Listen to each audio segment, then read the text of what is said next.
Mic check. Microphone checker. 1, 2 checker. It still says it's waiting. Okay. Put that there. Stop that from moving. I keep it stabilized. Mic check 1.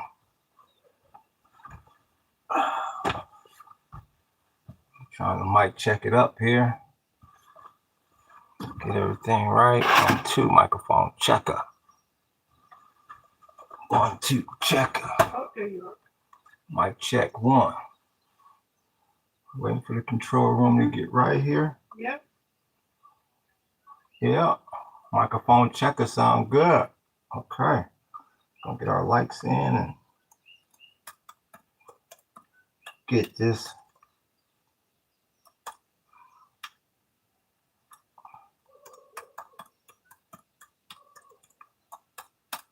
Gonna get this party started. If I can get into the whoop. Let me get over here real quick so I can see the chat. And you see I'm all checked up, right? Mm-hmm. All right. Let's see here. Where am I? There we go. There we go, yo. Get away. These bugs is bad today. All right. I appreciate these likes, big homie, already. Straight off the gate, Millennial. What's good with you? We got Barry Bags. Good morning. Yeah. It's all good in the hood. We're going to let them get up in here and do the damn thing. Millennial, you want to be a moderator? If you want to be a moderator, just hit me up. He's saying hi to you, Millennial. That's just my wife, bro. We just get the chat started. She said aloha. Aloha. She's saying aloha to you, big homie. Let me know. Yeah. I can make you a moderator if you want to be a moderator, man. Just let me know if you ever want to moderate up in here. Oh man, so we're gonna get this party started. We're gonna talk about how there ain't no loyalty amongst thieves, and see what's crackling up in here. We really gonna more or less start the discussion the way we ended it yesterday, because once again, as time goes on, I'm more and more confused, and I'm hearing more and more confusion out of the experts about, what's really going on here. So we're gonna kind of let it, maybe let a few more people get into the room here.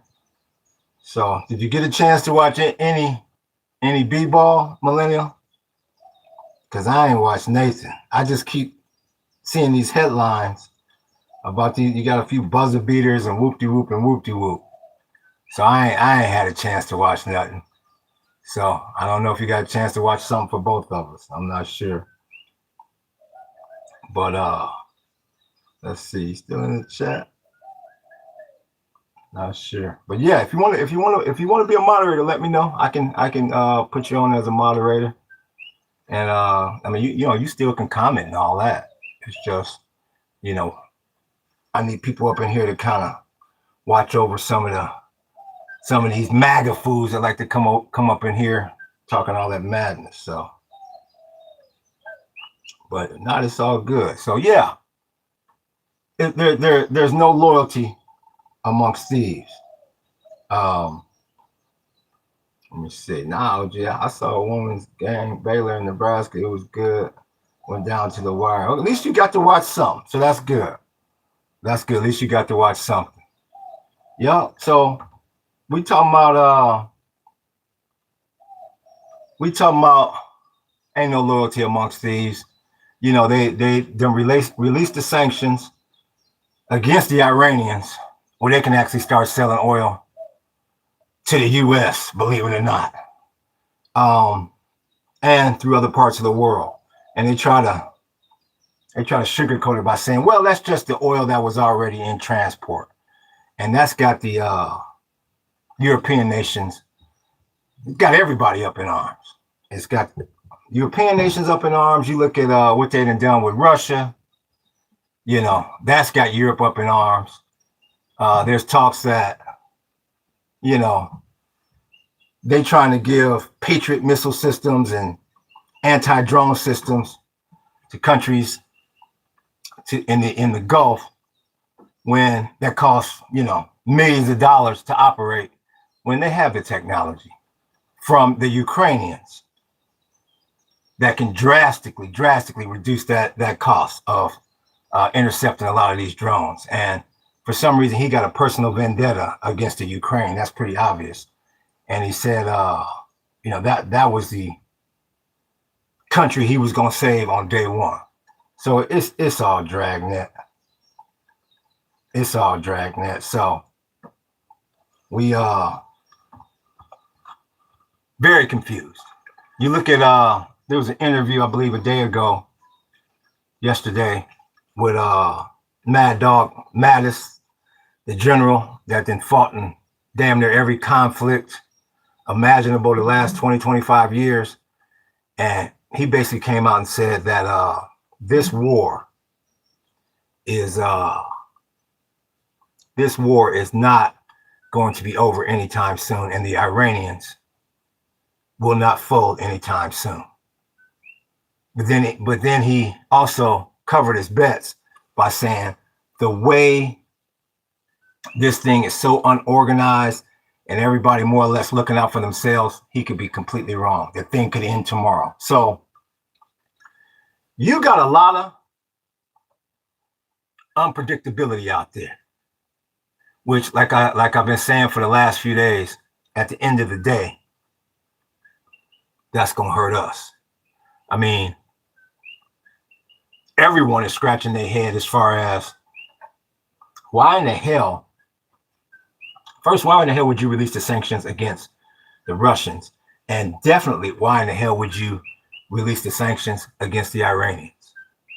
I mean, of course, anything to try to save these markets. But it's like, why would you give the individuals that are trying to defeat us more ammunition in the form of funding to do that? So I'm hearing that the UK done somewhat cracked, and they're allowing the US to use some of their bases off of some island. So the Iranians, you know, naturally, they told you don't do that or you will get attacked. So I hear they shot a few missiles or a few drones over there, but they presumably have missed. But the central piece to that is, it's like, who's an ally, who's not an ally, who's a half ally, who's not a half ally. You know, the European nations are wondering why you are helping Russia. That's going to hurt us, but yet you asking us for help. So you got this big, confusing web out there now, and you don't know who to trust. And word on the street is, of course, you heard about the situation in Cuba. They talking about going into Colombia next to remove that regime. So your boy 1600 done created this big, huge web of lies, fraud, and unloyalty. And once again, that's going to hurt us, especially here in the United States, which is a melting pot. We got people from all over the planet in this country. And hell, where in the hell does their loyalty lie? Is it with the US, the country that they're living in? Is it with the country that they came from? You have no idea. And that's a very, very scary scenario. So that's why I was stating yesterday and for the last couple of weeks here, and even before this war started, you better start thinking about yourself.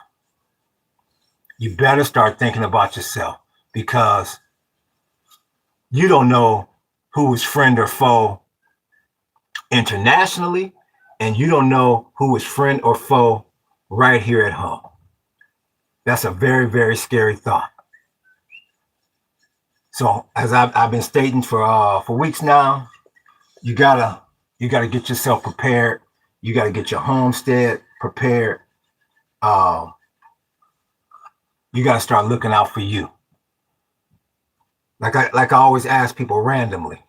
I mean, what would you do if they cut off your water supply right now? Do you have any water stored? And if you do have water stored, do you have any idea how much water you're using per day? 99.9% of the people out there have no idea how much water they use per day. No clue. They have no clue how much natural gas they're using. They have no idea how much dry wood they're going to need to cook food. They have no idea. And we talked about this yesterday as far as solar. Most people don't have any idea. Don't even know what a damn inverter is. Don't even know what a charge controller is. So it's just one of them situations here where people better start playing their own little war games within their own home. Okay, what are we going to, like they tell you, you need to get your family together and come up with a plan in case the house is burning down. And I believe most people do that. I believe most people with a family do that. But what are you going to do if your water or your electricity gets cut off indefinitely and suddenly? Because there is no loyalty amongst thieves. Word on the street is what we done to our so-called allies is going to take, they say, years, generations to repair that trust again, if ever. I mean, it's just like somebody that's been lying to you. I mean, will you ever fully trust them again? Hell no. Why should you? Why would you? So this thing has gone beyond this war. It's gone beyond Wall Street. You really got to start thinking about yourself. You really got to start thinking about yourself because you don't know what's going to happen. Say this war does end. You don't know what country is going to retaliate, what country is going to be pissed off because we went over there in the first place. You don't know what in the world the future holds. You don't know who's going to be friend or foe, who's going to be enemies. And all that's going to do is come back to haunt you and I. So once again, I strongly encourage people. Once again, I don't give any advice. I just give my opinion. I strongly encourage people that you better start playing the little off-grid games at your house or wherever you are right now. The next time it rains, you better catch some water and pretend your faucet don't work. Spend one day and pretend, okay, what am I going to do if I have no water? So you can at least find out how much water you need per day. Because believe you me, you will be shocked at how fast you go through water. And I'm talking about taking a damn shower out of it. I'm just talking about taking a bird bath. You will be shocked at how fast you go through water. We be sitting around here, we got all these bottles, got all these containers lined up with water. It stopped raining for a week. We got to take the bus back down to the water spigots just that fast because it dries up. And see, another thing people got to remember here is, see, they got you so inundated with this oil. One thing you got to remember about oil. Oil has only been commercially important to the world for about the last 125 years. I mean, this society has existed for centuries without using oil. And they're getting ready to blow up the damn planet for a commodity that's only been around about 125 years. I'm talking about commercially. That don't even make no damn sense. That's what I was saying yesterday. You got our ancestors looking down on us, shaking their damn head. We done got so reliant on this one commodity. We ready to blow up the damn planet for it. It's ridiculous. Back in the day, it was all about salt, spices, silk, stuff like that. Things that had to do with food and clothing. And we done got completely away from that. So that's why I keep telling people, you better get your homestead together at this point. Because this thing is going to be unpredictable, and it's going to be unpredictable for a long time. This thing we'll be feeling the effects of this long after Donald Trump is out of office, which I hope is in November. Hopefully they impeach his ass in November. But you will be feeling the effects of this for generations. So you better start thinking about yourself. You better start thinking about yourself and how you are going to sustain this thing for the long run, because you're in it for the long haul now. This is the first of many different conflicts that's going to be coming out of nowhere, because there is no loyalty amongst thieves. We have no more true allies. Everybody else in the world thinking about themselves. So you should be thinking about yourself. That's why we don't put our money and resources in the stocks and bonds, gold and silver, agriculture. That's what we do. Agriculture. Bananas being our number one product here. Because you see all these people that own gold and silver, gold is at damn near, what's it at, 4,600 somewhere in there? Damn near 5,000 an ounce. If it hits the fan, what they gonna use that gold to do? Buy food, acquire water, acquire dry wood to cook off of, acquire solar panels. That's the stuff that you want to be holding. The stuff that people are going to need as this world conflict lasts for the next 5, 10, 15, 20 years. Yeah, you're going to be dealing with this for the next couple decades, big homie. And like I keep saying, and you throw that chat bot into the mix, you better start thinking about yourself, because it's about to get real ugly out there, regardless of what they're telling you. So, yeah, we can look at the numbers on Wall Street. We can look at all of that. But like I said, you almost got to take some of that with a grain of salt at this point, because everybody lying to each other out there. America and Israel supposed to be buddy. Then they pointing a finger at each other. Well, you bombed Park Island. I didn't bomb it. You bombed it. It's like you don't know who to trust in this whole thing. You don't know who's an ally and who's not. Like I said, even if people do get them an off-grid property, what you gonna do when Home Depot ain't open for any building materials? How you gonna be? Do you know how to build something? 99.9% of people out there have no clue, especially if you broke. That's why I say we use pallets, 100% free. But you got to know how to work with the pallets. And you do not want to be trying to learning all of this stuff on the fly. You want to have all of this already down packed. And the best time to do it is now, while you're still living somewhat a regular lifestyle.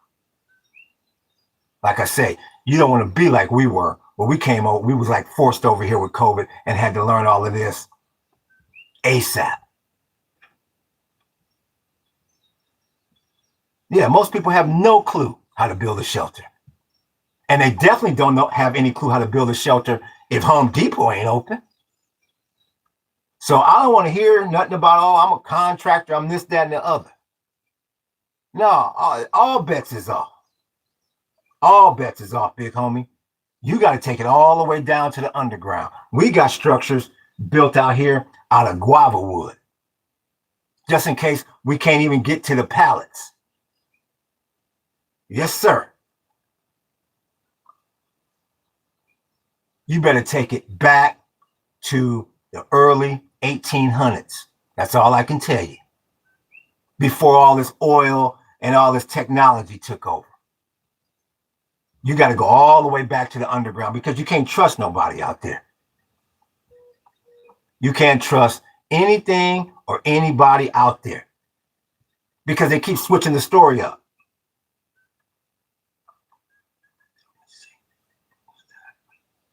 That's that Q&A. Down to the right. Okay, that's that Q&A. Yeah. And like I said, most people have no clue. You're in an energy crisis, and 99.9% of people out there have no clue how much energy they're using up every day.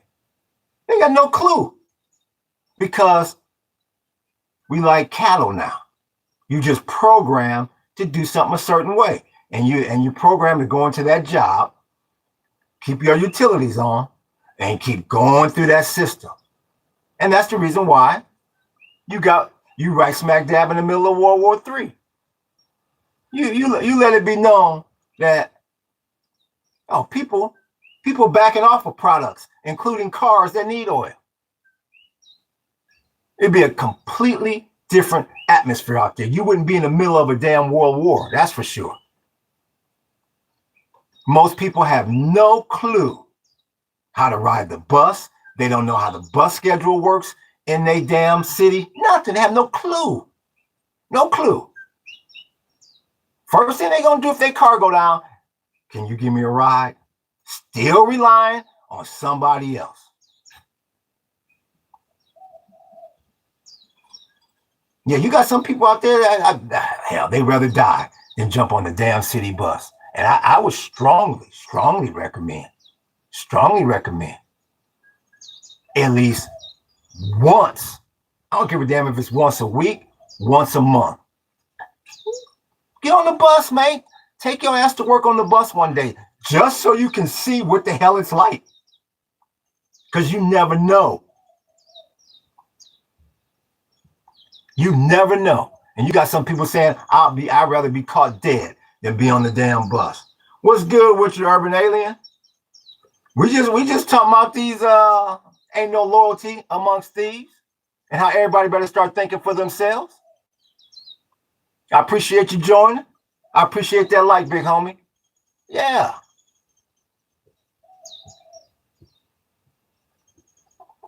Yeah, you better learn how to live completely on your own.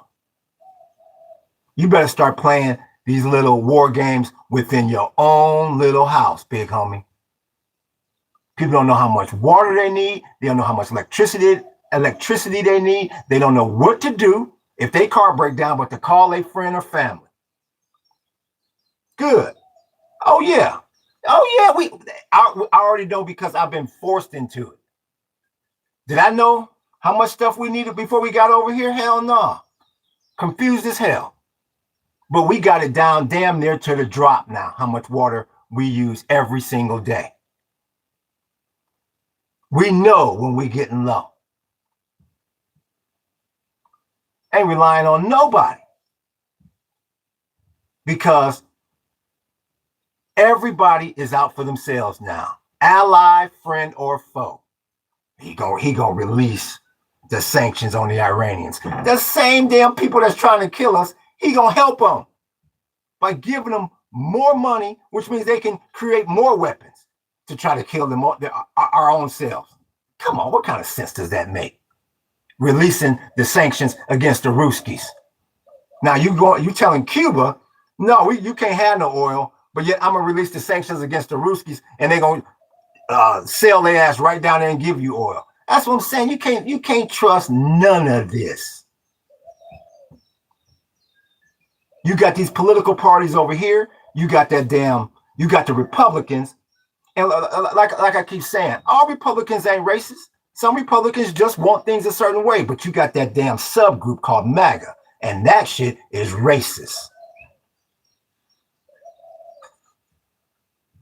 Appreciate that, big homie. I appreciate that. Now that's racist. And MAGA, that might as well be the damn Nazi party. I don't give a damn what they say. That's why they call MAGA Republicans. Republicans was smart in that respect. Nah. Don't lump us, all of us in with you. No.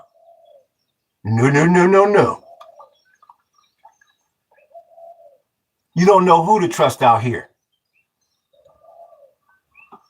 Home and abroad. And that's why you got to start thinking for yourself. Like I was saying yesterday, what you gonna do if and you don't even have to comment. You just need to ask yourself this: what are you going to do? What would you do right now if Walmart shut their doors? If all the food stores said, for whatever reason, we ain't selling no more food, or we don't have any more food, do you have any idea how long the food you have will last you? Probably not. Because you just go up in there, it's like, okay, well, we're running out of milk. Okay, I think I need to go to the store now. But you do not have a damn inventory list of what you got in your cabinet. 99.9% of people out there have no clue. And you're playing with your life.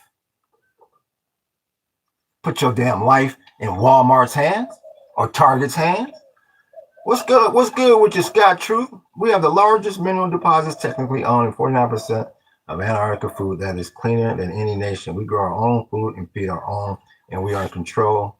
We are in control below the southern hemisphere. Nobody's in control. You all these numbers you coming up with, Scott Truth.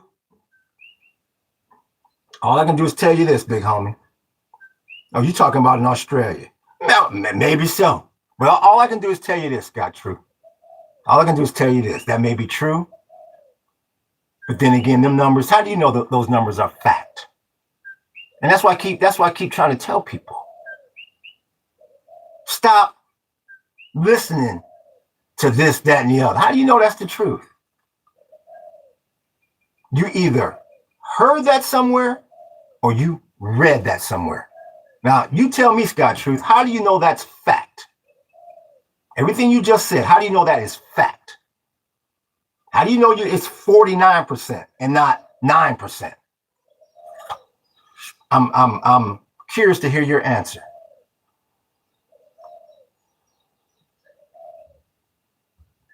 You don't know what's fact or what's fiction out there anymore. And that's the whole premise of this discussion. There's no loyalty amongst thieves. They'll tell you whatever. Because they all thieves. And they got one mission. And that is to keep us in this system. Yeah, I hope you're right. We are Australia. Ever heard of Aussie? Ever heard of a lousy loot to your face? What the hell does that mean? Whatever that means. Have you ever heard of Australia?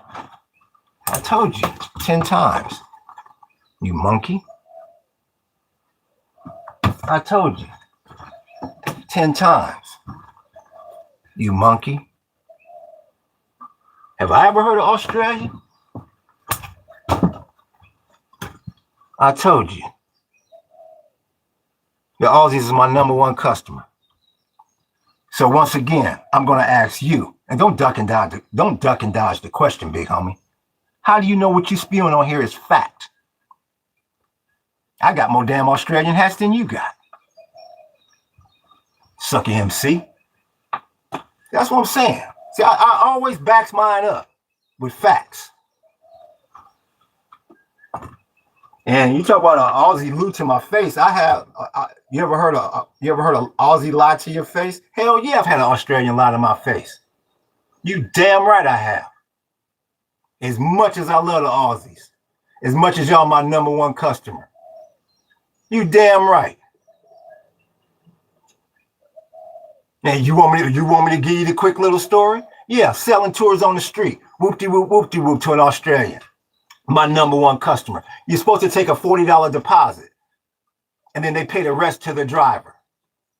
But I let the Aussie off. He's like, man, I don't want to give you no deposit. I said, man, people that don't give a deposit, they don't show up for the tour. And then the company's looking at me like, why'd you sell this bogus ass tour? Now we got 2 empty seats that we could have sold to somebody else. I swear to you, mate. I swear to you. I swear to you, mate. We're going to show up, mate. We're going to show up. Sure enough, the bus is at the hotel. Yo, Ozzy, where you at? It was like he ain't never spoke to me in all of my days. I'm not calling on you. Who are you? Yeah. Australians, red-blooded human beings just like everybody damn else. Yes, I've had more than one Australian lie to my face, but I've had a lot more be real with me. So don't come here and get on this podcast fronting. And like I said, answer my question. How do you know what you coming on here spewing is fact and not fiction?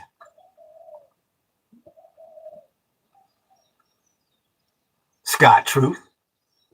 It's not possible that if people as a whole would be considered honest. Thank you. Well, no, thank you, Urban Alien. Well, no, duh, you live there. Stop ducking and dodging my question. Now, see, now you're sitting out here with your ass hanging in the wind.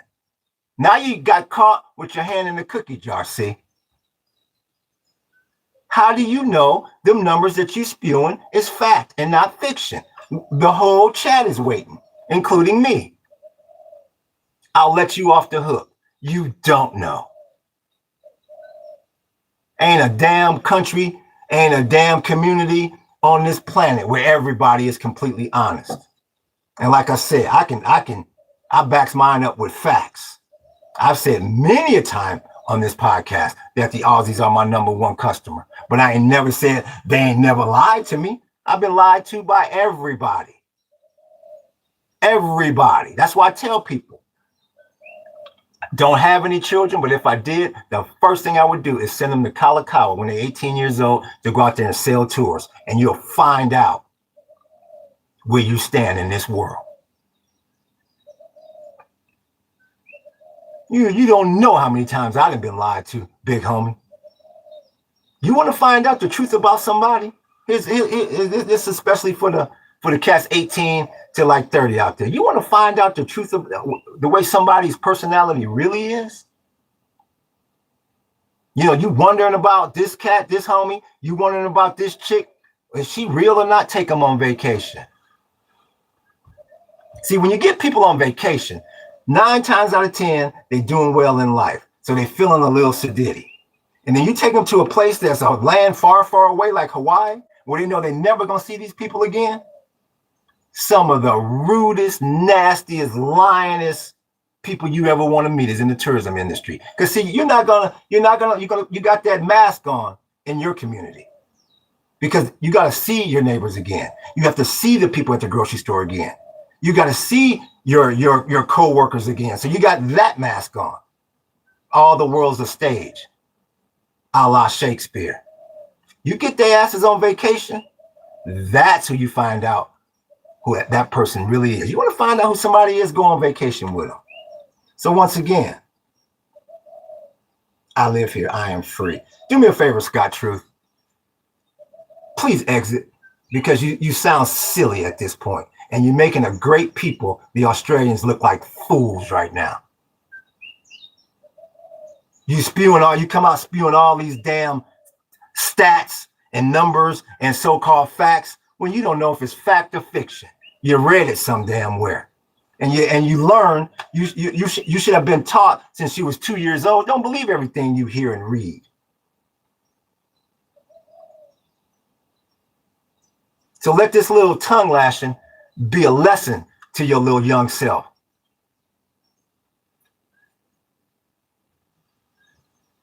We keep it real up in here, big homie. And tell the cats in Melbourne I said aloha. Okay, like exactly. The facade, exactly. See, he thought I was gonna get in on here and go, oh, okay, well, he's got his facts and he's got everything all lined up, and wow. He never thought nobody was gonna call his ass on them numbers. That's why you gotta look at the title of the damn podcast, which he didn't do. He just came on and just started talking shit, see. There is no loyalty amongst thieves. You don't know what's fact or fiction in this world. And that's why I keep telling you, the only person you can trust is you. I appreciate that like, big homie. And Millennium, I appreciate that like earlier. I forgot to mention that to you when you first came on. You better trust you. That's why I keep saying you better know how much how much you consuming per day. That's fact. That's fact. And I would strongly advise you, once you get your numbers right, don't share that with nobody. I know exactly how much water we need, but I don't share that with anybody because people can use that against you. Like I said, you in guerrilla warfare right here as well, because the people that are not prepared are coming to your house to take your shit. Oh, yeah, he was talking about they got this, that, and the other. Oh, yeah, we keep all that quiet. We know exactly how much we need, and we know exactly how much we got. But getting back to the ism here, I appreciate that. Look at the eyes. Yeah, funny, man. Yeah, you really got to take that inventory now. You got to pull out them shelves. We got this, we got that many cans, we got that, we got that, we got that. We're using this much. Okay, so when we go to the store, I know we definitely got 2, 3, 6 months of food, water, everything. Stop relying on these stores, man. Even if they stay open, like they keep saying. You on a runaway train with inflation. Just because the store is there don't mean you're going to be able to afford the stuff inside there. If they even have anything. You want to create a doom and gloom scenario now before it gets here. You got to be proactive. They say, shit, I don't know. I don't know who the hell's our ally and who's not. First, the UK say they're not down with it. Now here they're letting them use letting the US use their bases off some island. You're letting the Iranians off the hook, all while you're at war with them. Does that even fucking sound anywhere logical? And like I said, the reason why you should be completely concerned is because you have people like Scott Truth that gets on here and say, well, we got our own. We got our, we. Like he really thinks the government or whoever in the hell he thinks we is going to come in. Scott, you all right? You all right in there? We got you. We got you, homeboy. Don't worry care about you. Just say them numbers are true. I don't know if they are or not. Say they are. How do you know that food's going to get to you? It's the first thing they teach you in economics. Scarcity of resources. Sure, your government's intentions may be good, may be okay, but they can't give you what they don't have. What if they don't have the resources to get to you? And he talking about something about Antarctica and all that. I bet he ain't gonna take his ass down to no damn below 90 below Antarctica and go harvest Nathan, waiting on somebody to bring him something.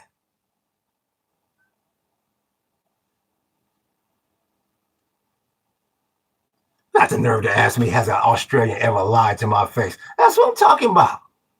You got some people, not only in this country, but throughout the planet, that has this superiority complex. Like, well, if you from Australia, you don't lie. I mean, that's what I'm saying. You got to look at the silliness, the stupidity of some of the statements from people like that. Instead of people demanding, should be demanding that it should be a damn law that you have to grow X amount of crops of this, that, and the other. So we not all turning into cannibals. But they got it set up to where it's probably just the opposite throughout the world. As I know in this country, they find out too many people is growing too much of their own food. They're gonna put some sort of stop to it. At least they're gonna try, because that messes up the system. Until you upset this system that they got that's not in your benefit, they're gonna keep running this drag. I appreciate that, big homie. I'm good. I don't need to be advised by illusions. Exactly. Advise you. Trillions in debt. We are trillions positive. You fools. Okay. How you know? How you know you trillions positive? Why? Because the government told you that? How you know? That's what I'm saying. You sound silly. And the only reason why I ain't hid you from this channel yet is because I just want to let the room see how silly you are. And I don't feel like getting up in there, reaching into the damn thing to time your ass out. So you can go ahead and keep spewing all that. Like I keep saying, when are you going to answer I have one question for you. How do you know any of that is fact?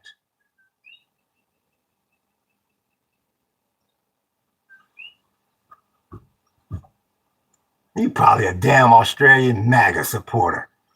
Damn, that's a damn diplomatic honest. And we have over 180 nations that we are working with. I'm living in it. You know what? Like I said, if you're going to beat around the bush,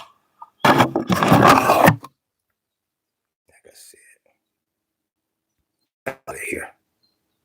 But you sound stupid. You sound stupid. Goodbye. So once again, back to what I was saying. He hilariously stupid. You don't know what's fact and what's fiction. All the way from, I read the numbers to you every day on Wall Street. And I tell you every day, I appreciate that like. And I tell you every day, you got to take all these numbers with a grain of salt. The lying and cheating and fraudulent activity that's going on out there. They keep telling you these damn stock markets is all propped up and this, that, and the other. He's talking about they working with 180 nations. And like I said, you look at the title of the damn podcast, there is no loyalty amongst thieves. You don't know who the hell he working with. That's somebody that's I appreciate that like, big homie. That's somebody that's living in their mommy's basement and they hear mommy go to work at the same time every day. The lights are still on and there's food in the damn refrigerator and he can order his damn DoorDash or whatever the hell they order in Australia. He's programmed to think that it's always going to be that way. And we're working with such and such. You better stop relying on anybody's government. You see where these governments got you? On the brink of world destruction. And he's still going to rely on the government. That's fine. You want to trust the government? That's all good. I got no problem with that. But all I'm saying is you better also have the ultimate insurance policy. And that's where you know you can make it on your own. Like I mentioned yesterday during 9/11. You had a few hours there. Well, where no government on the planet was in control.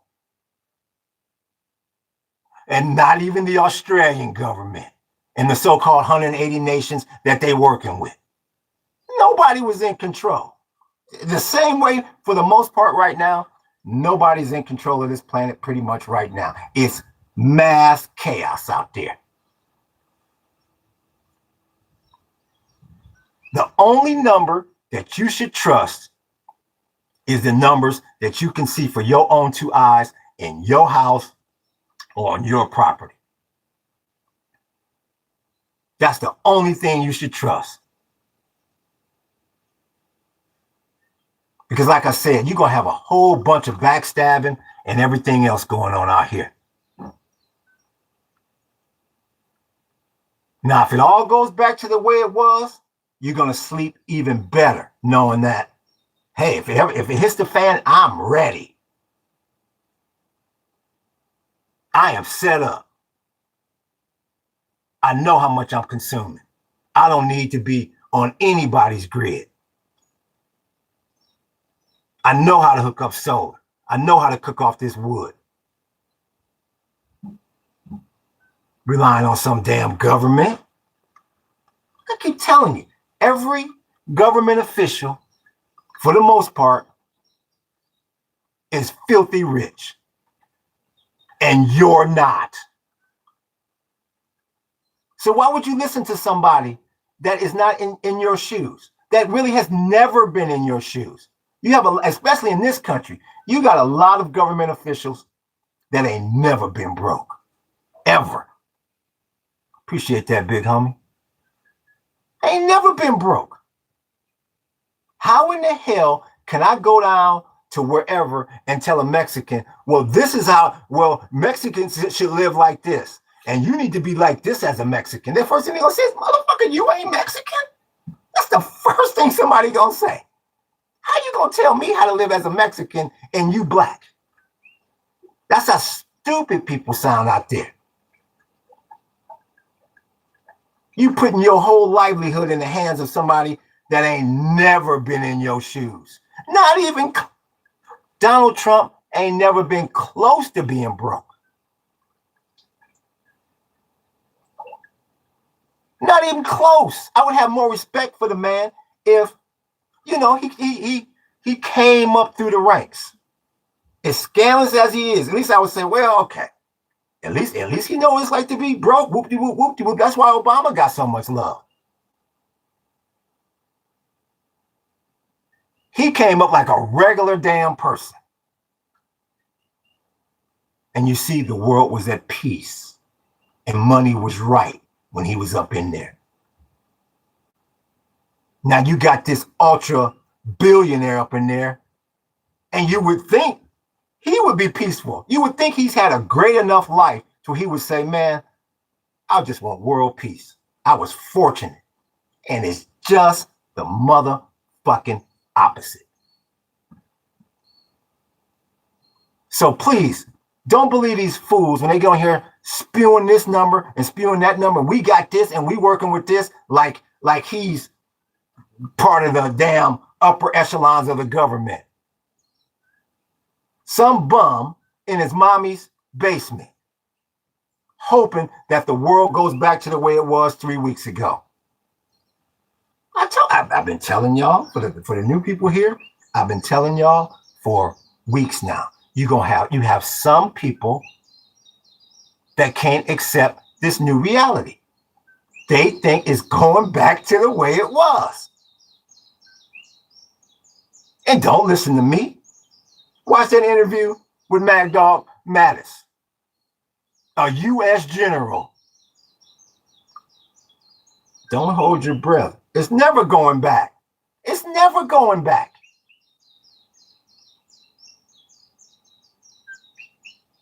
Like I keep saying, take this monkey ass war out of it.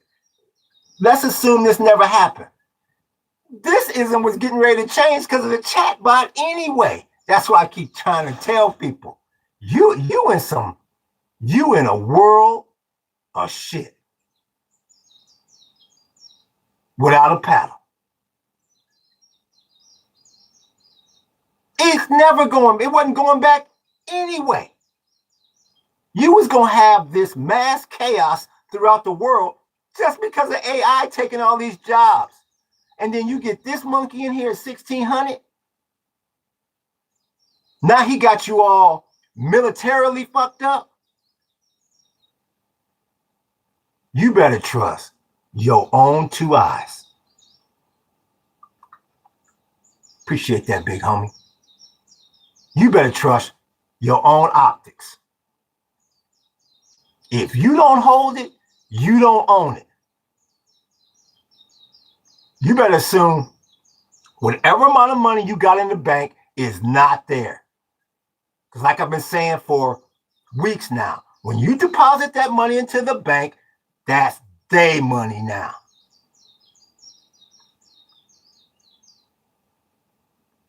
ain't got no damn legal right to give you back your money. Like I keep saying, you get a run on the banks, they talking about, well, I'm going to sue you for my money that you didn't give me. Sue us. We out of business. Sue me. Here's my lawyer's number. You can use my lawyer. We can't give you what we don't have. If you don't hold it, you don't own it. I don't want to hear nothing about I just got my paycheck. Okay, next week we're gonna go food shopping. Until you go food shopping, that food is not yours. Whatever the hell you got in your cabinets right now, that's what you have. Stop assuming. It's amazing. It's amazing to me. And see, the reason why I get upset is, I got to live amongst some of these dumbass people out here.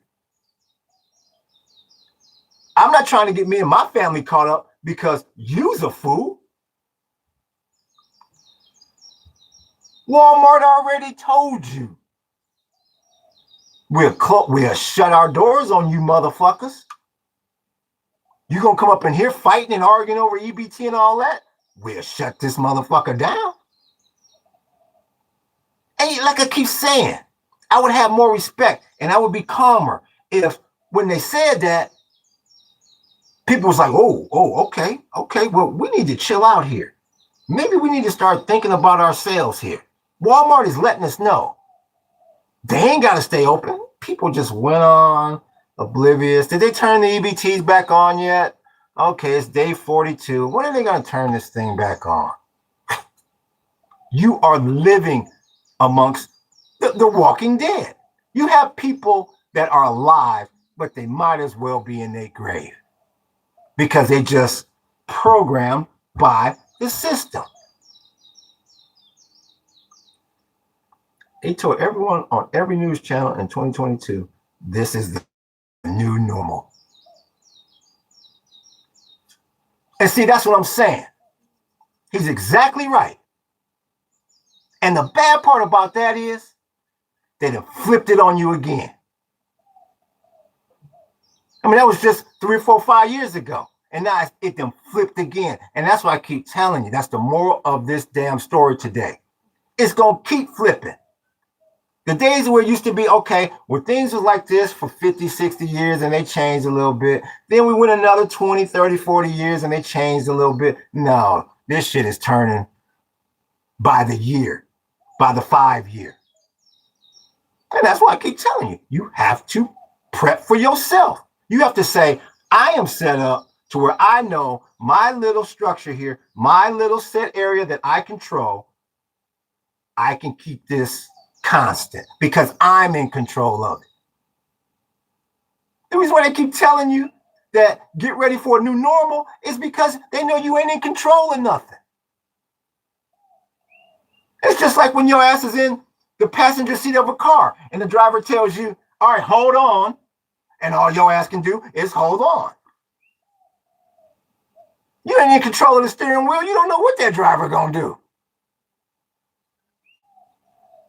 And that's why I keep telling you, get out of that damn passenger seat. You better get your ass in the driver's seat with every facet of your life. From them janky ass insolvent banks.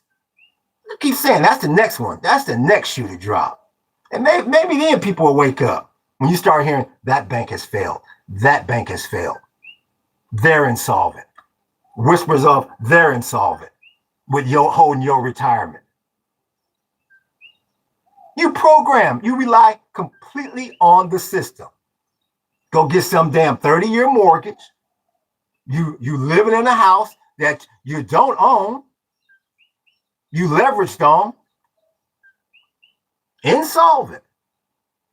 What's good with you? Who is that? Knowledge, no belly. Okay, I like that. Knowledge, no belly. Yeah, you must be a nigga with that kind of name. Knowledge, I like that. Monkeys. I appreciate that. Insolvent. That's right. See, and I like that. He put that shit in all caps. See, that's somebody that is saying, okay, what's really going on out here? And that's good. That's what I like to see in the damn room. Because people that are aware, that helps me. That helps you.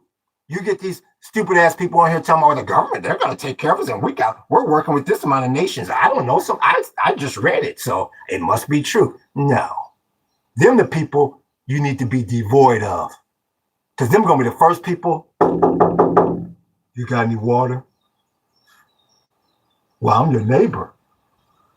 Say, shut the damn door on his ass and say, get the fuck out of here. All this time you had to prep and you monkeying around. Yeah, for sure. Real talk. Real talk.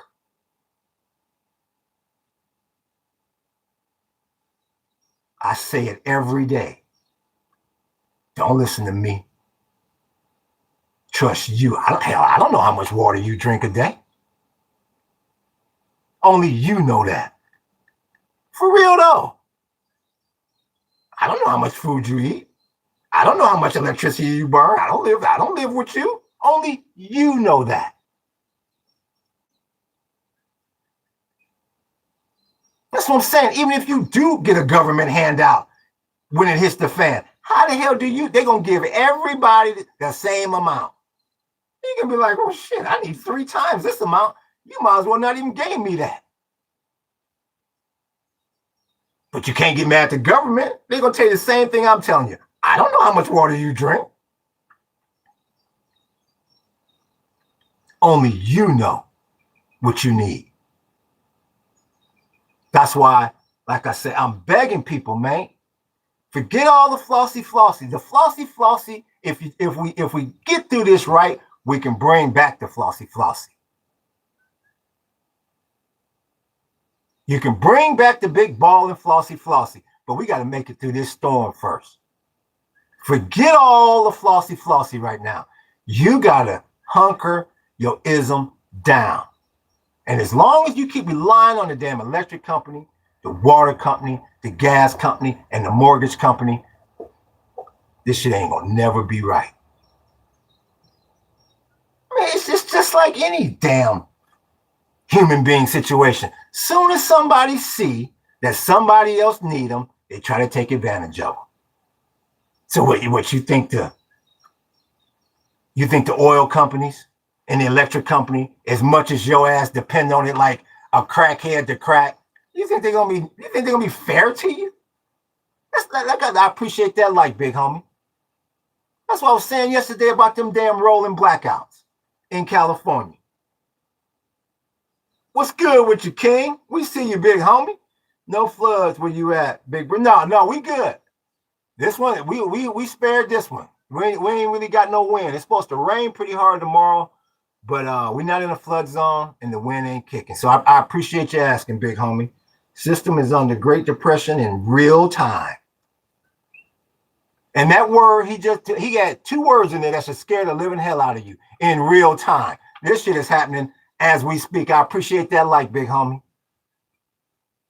Yeah, I ain't gonna give you no time to recover. That's what I'm saying. If you got a job, you got a suburban house, and you got all the utilities on, now is the time.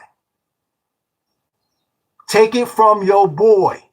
Take it from your boy Jay. You do not want to be trying to figure this shit out with your wife on the damn 911 emergency like we had to do. Like I said, we was forced over here when COVID hit. Shit didn't look like this. We had nothing built. What we gonna do? Hacked our ass right up to Walmart and got a tent and had to figure it out. Because here I am. Well, hell, it's good. They're still buying tours. We don't need to. We good. We gonna chill right here in Waikiki. It was all good until it wasn't. That's all I can tell you, big homie. Like I say, I don't get up in here and pour all this out to you just on theory. I done lived this. You don't want to be like that. Trust me. And then we get over here, we got a place to live. And like I said, Waikiki is shut down. You ain't running back there. How you gonna get money now? Had to start a little Airbnb, build a little structure for the Airbnb up there. What the big homie say? Peace to you all. Thumbs up every time. I appreciate it, King. I always do. I really do. So we got the Airbnb up there. Then we built this other little structure down here it still ain't complete. That's why you always see me waving these damn mosquitoes away. So we had to move the tent into here, and these motherfuckers up there chilling in the good structure. The guest is living better than us. Well, it's either that or your ass don't have any money. Like I said, we done took baby steps here, and I'm trying to tell you, you don't want to have to do that, big homie. Prime example, for sure. You don't want to have to do that. That's why I'm stressing to you. I don't give a damn if you're in a damn apartment. You need to try and experiment. The next time it rains, you better catch some water and say to yourself, okay, you guys, for one day, we're not going to use the faucets. And then you'll see. You'll start to see how much water you're using. And then I appreciate that like, big homie. And then it'll hit your ass like, what if these faucets never turn on again? Like I said, one of the hardest things I ever had to do. Because like I said, I come from flushable toilets and dishwashers. When we get out to this jungle, man, I must have held my ism for 3-4 days. Because I was like, I don't know how to go to the bathroom. I ain't never I don't know, I was in my late 40s, I forget at this point. I was like, I ain't never had to go to the bathroom, not on the toilet. It was like, man, what do I do? Had no clue. Where do I go? What do I do with it? Once I do go, no clue. You don't want to be in that spot. Mosquitoes, your ass squatting down, mosquitoes flying over you. It's raining. Yeah, you gonna try to take a dump like that. No fun. I'm just telling you, culture shock is like a motherfucking culture shock. And I ain't trying to be nobody's daddy on here or nothing. But just like my old man used to tell me, man, if you're going to get hit by a train, don't get hit by the same train I got hit by. Get hit by a different train. That's what I'm telling you, man. You got to think about the real of it. Every aspect of your life, from your food to your ass doing number 2 to electricity to everything, because you can't trust these fools out there now. And like I said, the reason why you really can't trust them is because at the end of the day, big homie, at the end of the day, they got theirs. They got their money. They got their millions. I don't give a damn if it's in rubles, wands, or dollars. They got theirs. And we the pawns. And I'm not being no damn pawn. Hell no. I'm not going to be no damn pawn. If we go down, I'm going to say, they're going to at least say, that motherfucker went down fighting. That motherfucker died with his boots on. You gotta put all your faith into you. Don't assume that car gonna start up.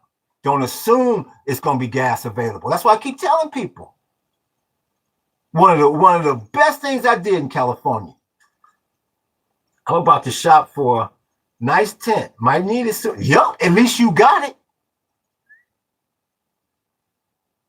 We've been up. We shut the Airbnb down and we do tours now. So we living in the old Airbnb. But I was in a damn panic the other night in that storm. Because the tent we used to have, my ass got cocky. And I was like, well, we'll keep it. And I'm going to throw it somewhere. But we ain't going to need this again. And I was thinking in that damn room, I was like, fuck, where did I put that damn tent? We actually might need that motherfucker again. because I don't know if the fucking roof getting ready to blow off of here, and we might have to go to the other structure that's not complete. Yeah, living in this structure that's not complete in this jungle. Oh yeah, when I say not complete, you in that tent hitting the side of it. Why am I hitting the side of it? Because there's fucking rats running through here. This the jungle.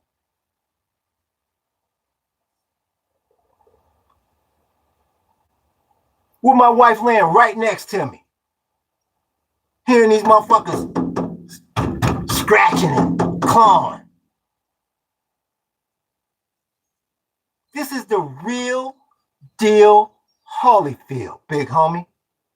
This is the real. This is not that Scott Truth BS. Living in his mommy's basement. Oligarchs refer the sheep and unaware as useless eaters. They will be thrilled when they see us in the main event. Well, we need to get our ass in the main event, I tell you that.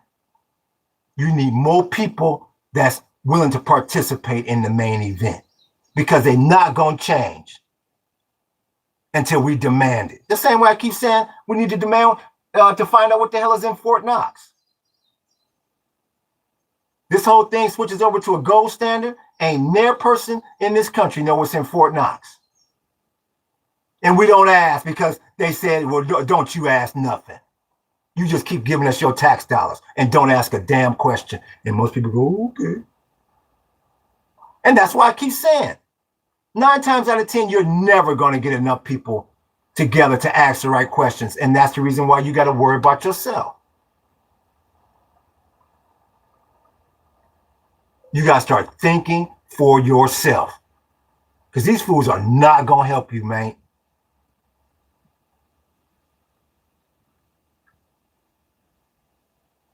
You got to take inventory of everything. That's the one thing I'm glad I did do in California. I was starting to get sick. I used to be a salesman. I used to drive. And I was like, man, I'm parking this fucking car. I'm sick of driving. I was like, man, what is it like to get the bus? And the fucking bus was literally right out my backyard. I never got on it. I said, let me get on this motherfucker just to see. I was like, oh, well, shit, this is like actually having a damn chauffeur. I was like, okay, this ain't nowhere near as bad as I thought. But see, in some societies, in some cities, somebody see you on the bus. Oh, he fell off. I saw you on the bus. What, you having financial problems? Oh, man. You need to be devoid of all them people. You need to figure out how your buses run, whether you use them or not, because you don't want to be figuring that shit out on the fly. I can't tell you how many times my wife and I is at the bus stop and somebody come up that ain't got a clue.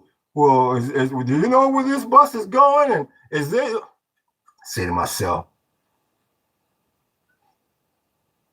no clue. So what you got? And this is in calm, good, normal times on a nice sunny day. What your ass gonna do when it's Armageddon and it's a run on the fucking banks? And you got some fools that want to take it out on any random person. And you ain't got no clue where the bus stop is, where it's going, or where it's not going. You need to find out all of that now. Nobody's saying you got to get rid of your car. Nobody's saying none of that. But man, you will rest easier at night knowing that, okay, if it hits the fan, I know I can do X, Y, and Z.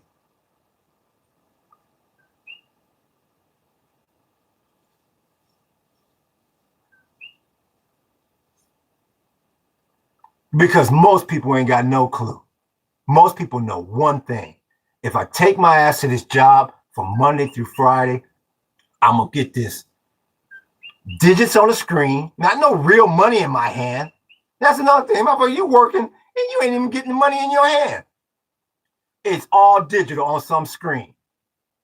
And the same way they put them digits on the screen is the same way they can take them right off. You better, if you don't hold it, you don't own it. Ain't no way in the hell I would have my life savings as a digit on the screen. Not in this shit. Not in this environment. You got to be out your damn mind. The beast is clever, the cleverest, big homie. The smartest. And like I keep saying, the real problems ain't started yet. You wait till that chatbot get here and start eating. That's why I keep saying that little safety valve a lot of people out there got, their job, that's more at risk than ever before.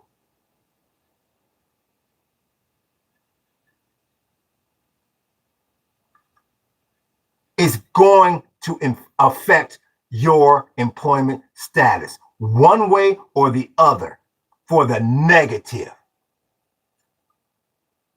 What they just come out, what's it called? Correct me if I'm wrong. Is it Open Claw?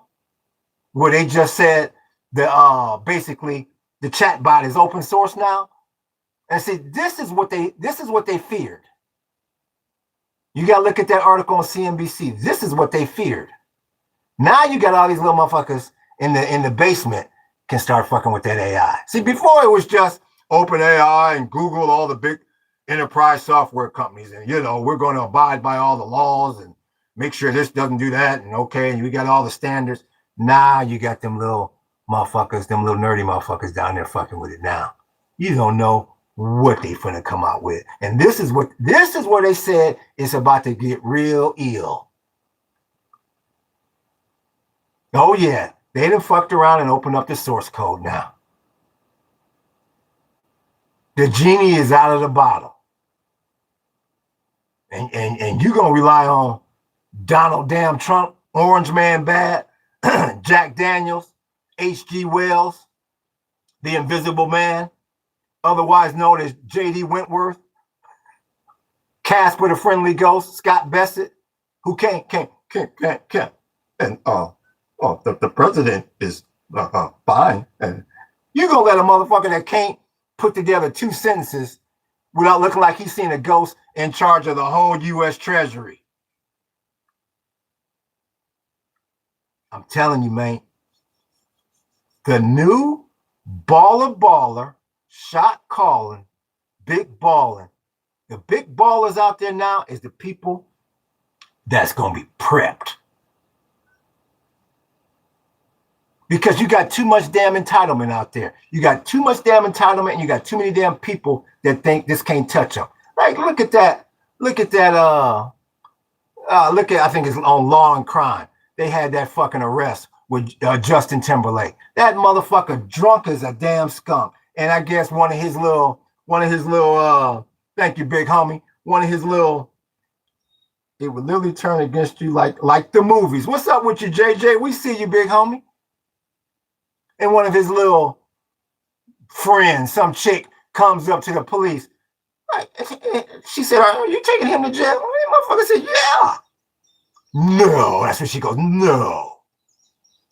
Like, you have some nerve to not allow him to drive drunk. And then she gonna talk about, don't you like the song? What is it? Baby, or whatever fucking song that nigga's saying. The cop was like, looking at you like, are you out of your mind?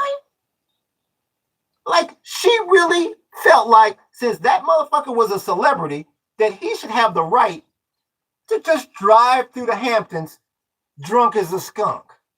Or at worst, if you catch him, well, you can just release him over to me.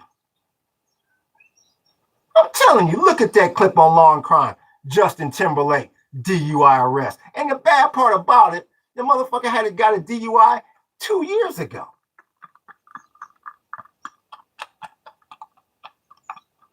I'm telling you, man, you have, especially in this country, I'm not going to speak for other countries. I've been there, but I ain't never lived there. But in this country, you got all kind of sub-segments and this, that, and the other that you don't know who to trust, who not to trust. You don't know who paying off the police, who's not paying off the police, who got their damn nose in the air, who don't see nothing coming.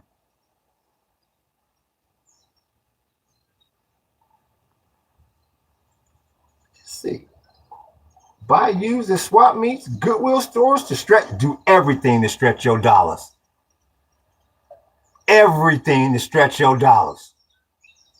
We had all these, because out here in the jungle, you go through socks like hell out here. We had all these old ass blankets when we had the Airbnb. So we got blankets up the wazoo. Shit, my wife started cutting that shit up and she sewing us socks together. Like, we ain't about to get no damn Target, $15, $20 for a pair of socks. I know how to make socks. For what? These blankets are thrown in the corner. We recycling that shit. Real talk, big homie. You better watch every dime. You better put all your skills to use because there is no loyalty amongst thieves.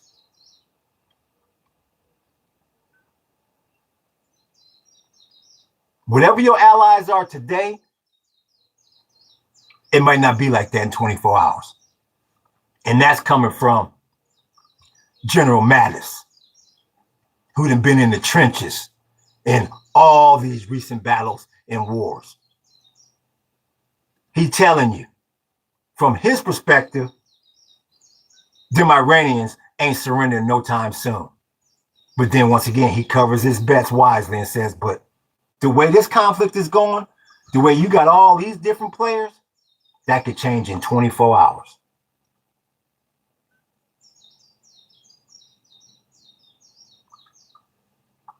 Yes, sir.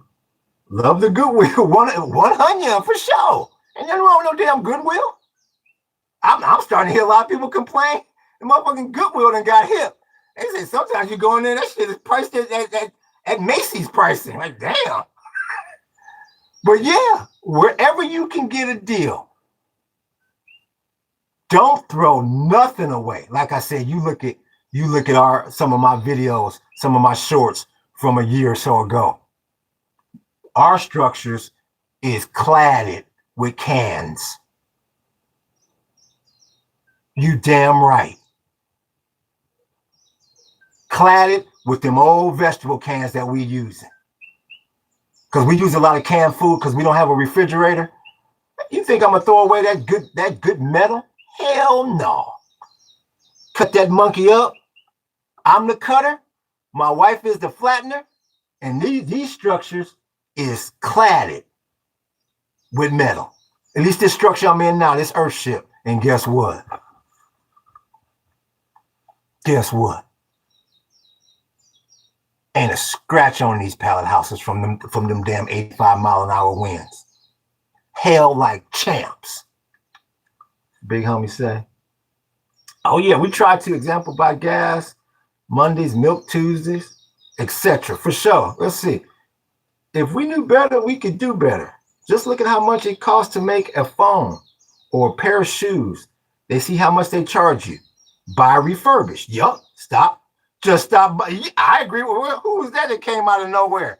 That was Mud Butler's 22. I agree with both of you. Some stuff you need. And if you could get it on the whoop, on the refurbished, great. But like the big homie said, if you ain't got to buy shit, don't buy Nathan. I agree with you both. That's why I be getting people on here. That's why I can tell some of these damn entitled people when they get on here and they go, how come your camera? Your picture on your camera is not the greatest. Because I didn't go out and spend $1,500 for some fucking iPhone 17 from Apple. My phone is the $50 prepay from Walmart. And I was pissed off I had to give them that. Real talk. Worried about the wrong ism. Damn right. They worried about the wrong shit.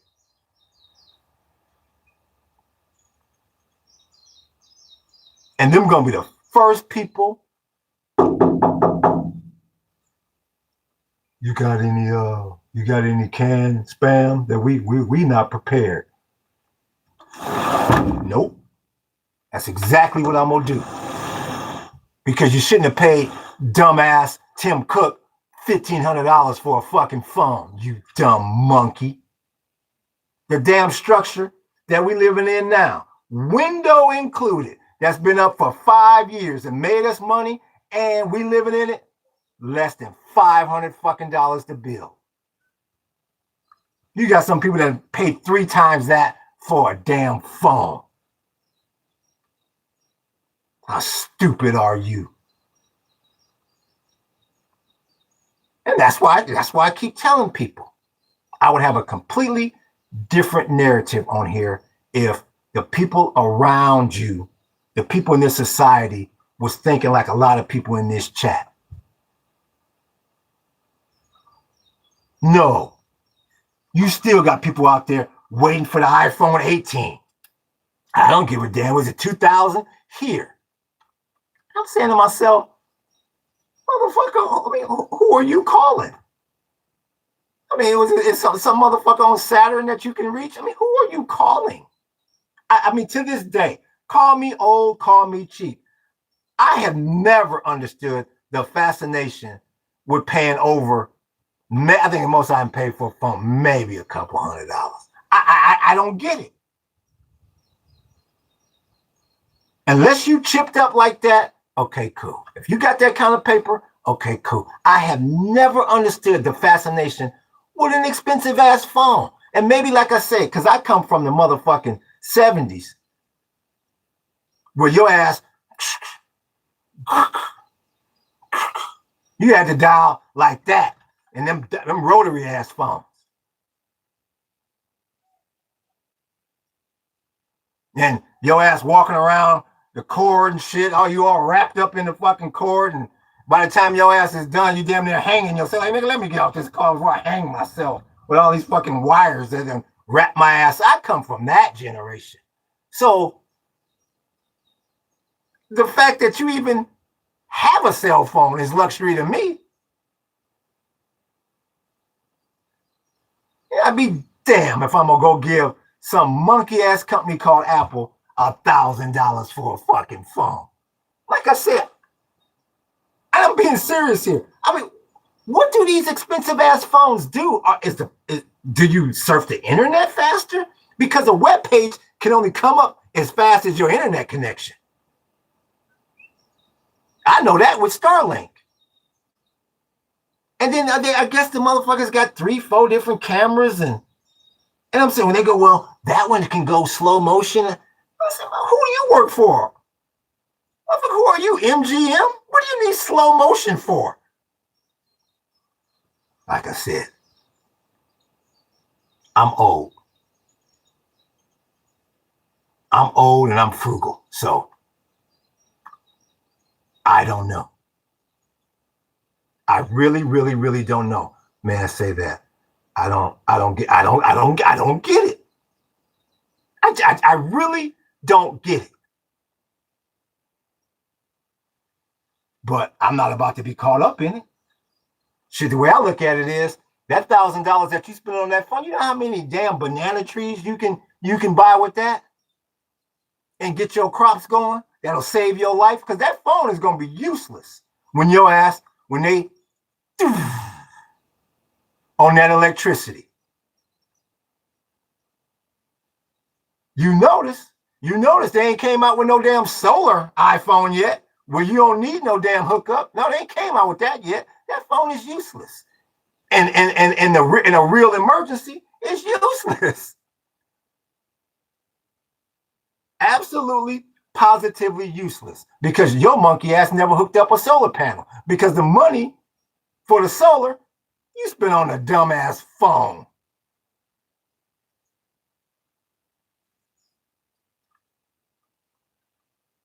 At least I would say about a quality car, at least your ass don't want to be stranded on some back alley somewhere, especially if your wife driving the car. I would at least say that. A phone? I'm still trying to figure out how they can justify them fucking prices. I've wondered that for ages. They'll never get that kind of cheddar. I could be a billionaire, and you can hold me to this. Man, I'm not paying more than a couple $100 for a horn, big homie. Hell to the no. Unless I can reach God on that motherfucker. I mean, reach somebody very, very important that you can't reach.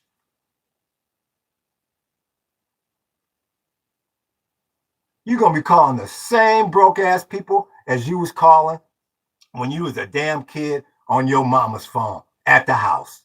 Same monkeys.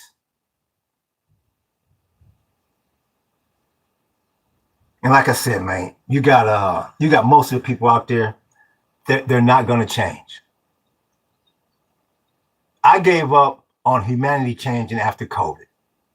I really, really, really, really thought people was gonna stop sneezing and shit in public, wiping their fucking nose, trying to shake your hand. I really thought, okay, that's over with. Like I said, you come on this tour, we had plenty of people put their hand out and they get the fist bump.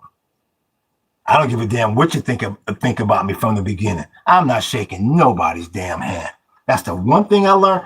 Like I say, if I had a kid, the day his ass graduated from high school, I would send him right out to Kalakaua and say, go sell tours. Do the best you can. And you're going to find, because that allows you to see the world, how different people are, how different people treat you. Some of the nastiest, sneezing, don't cover up their damn mouth.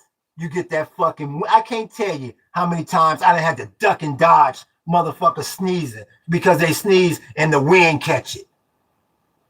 Some of the nastiest people you ever want to meet. From all over the globe, right out there. You learn a lot about life in that environment. Out there trying to actually sell the people. Not in some sales office.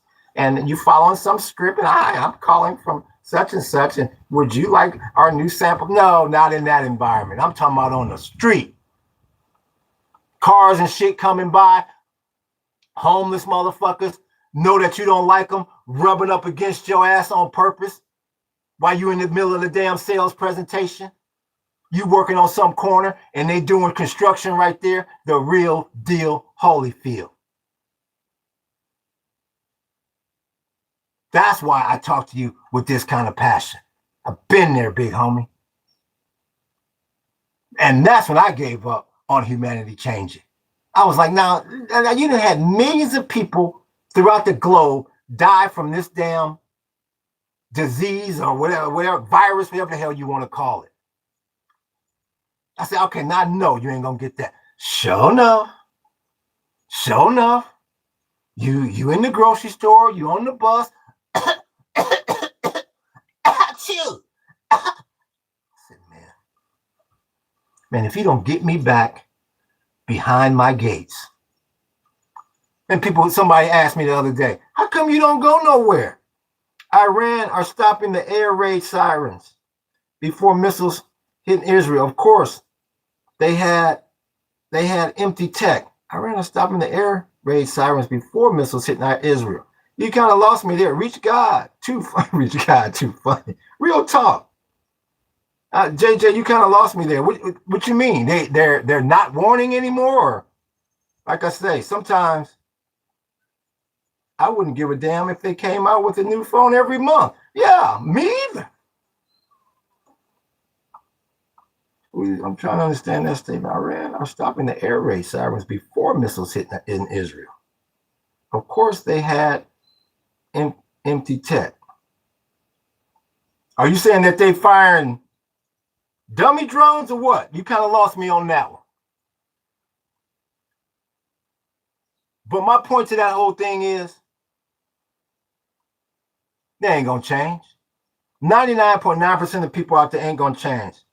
These death matches in Iran is reminding Iranians of U.S. overthrow in 53. I would imagine so. You got a whole lot of historical animosity built up over there.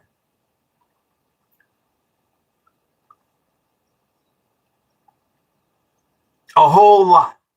You got a whole lot of historical animosity built up through the world. And that's why I keep saying, don't you dare believe if a miracle happens and they figure out this straight and we pull out and blah, blah, blah, blah, blah, that this whole thing is done. Hell no.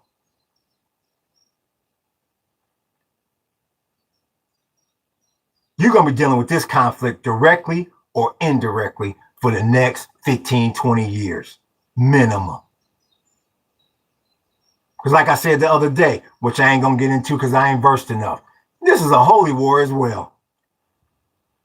And they've been fighting that battle for ages, big homie. Real talk. Real talk.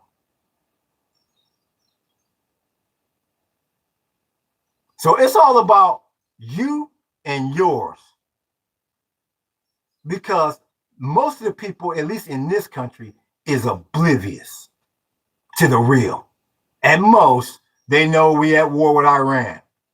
And like I said, half of them can't even point to where the hell Iran is.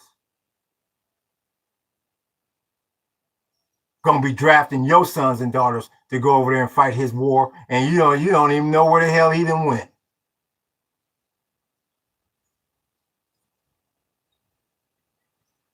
I hope it does not get to the point where everybody is living off grid and everybody got to count their every can and everything. I would love for things to go back to the way they were. Like I say every day, I'm in the tourism industry. My livelihood depends on good times, cheap oil, low airfare. But that ain't what's happening out there right now, big homie. I got to call it like I see it. Save everything you can within reason. Use everything you can. And if it clears up out there, you that much further ahead in the game. Because it's about to get ill.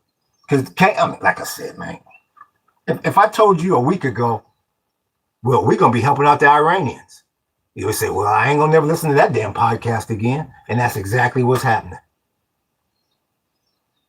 Hell, you're going to release the Iranians from sanctions and let them slang that oil, and you try to cover it up. Well, that's just the oil that was in transport. I don't give a damn if it was in transport or not.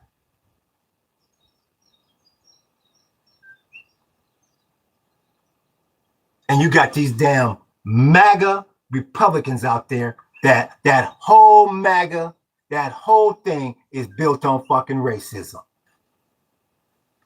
You can leave the room. You can do whatever you want. You can leave a nasty comment. You can do whatever you want. That whole make America great again, everybody, when it came out 10 years ago, when it came out, everybody said, you scratch that great and put white. That's all that means. Oh, he's talking about Israel's EMP tactics against incoming strikes. Okay, now I feel you. The anti-drone systems, I believe that's what you're talking about.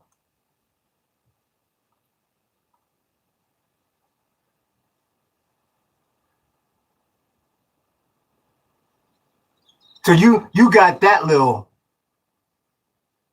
ism in power. MAGA.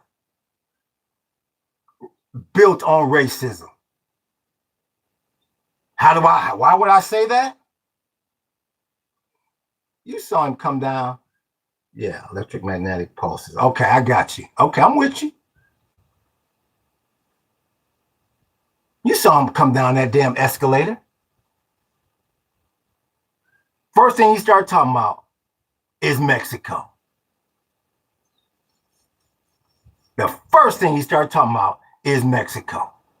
What minority group can I pick on to try to build some sort of momentum with this damn upcoming election? Because I know I can't get out there and win on my brain power or my political experience or my military experience in different battles, because I ducked and dodged the damn draft 10 times.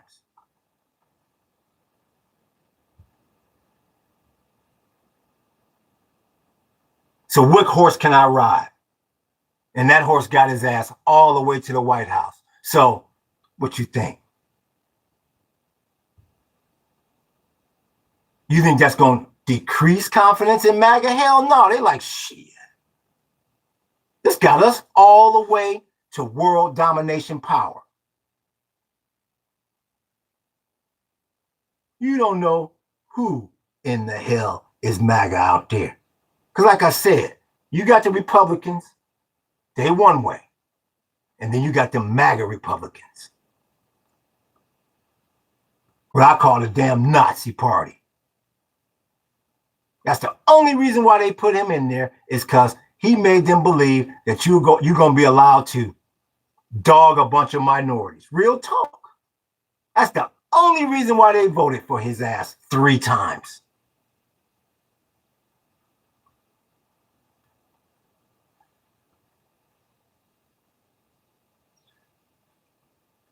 Now they want to try to all stick together because we might need each other in this war. Sick individuals. And look who they elected. A sick individual. Not all the way there. You got everything under the planet and it still ain't enough. No, we want to be able to dog a certain group of people whenever we want. Legally.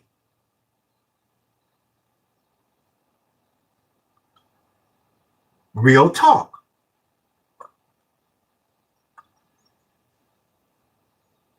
And then gonna be, and like I say, the reason why I call them mentally ill is because the same people you dogging, the same people you trying to put your foot on the back of their neck, you want to walk like them, you want to talk like them, you want to dress like them, you want to listen to their music. Does that sound like a logical fucking person? Does that sound like somebody who's all the way there? And that's the reason why I keep telling you. You better get yours right, because you are surrounded. You are surrounded by, I don't know what you call that. They need to come up with a new term. Yup. Who is that? Cry, cry, cry. You must be a den. Ah, here we go. We got one. Here we go. Here we go. We got Glenn Levy. And see, you notice something, y'all? Many of our people thought we was giving up more stimulus checks. Or we was gonna what a rude awakening. But I want to go back to Glenn Levy. Oh yeah. See, Glenn is mad. Glenn is mad. What we got? Glenn Levy, what's your point? I'm gonna speak for Glenn Levy.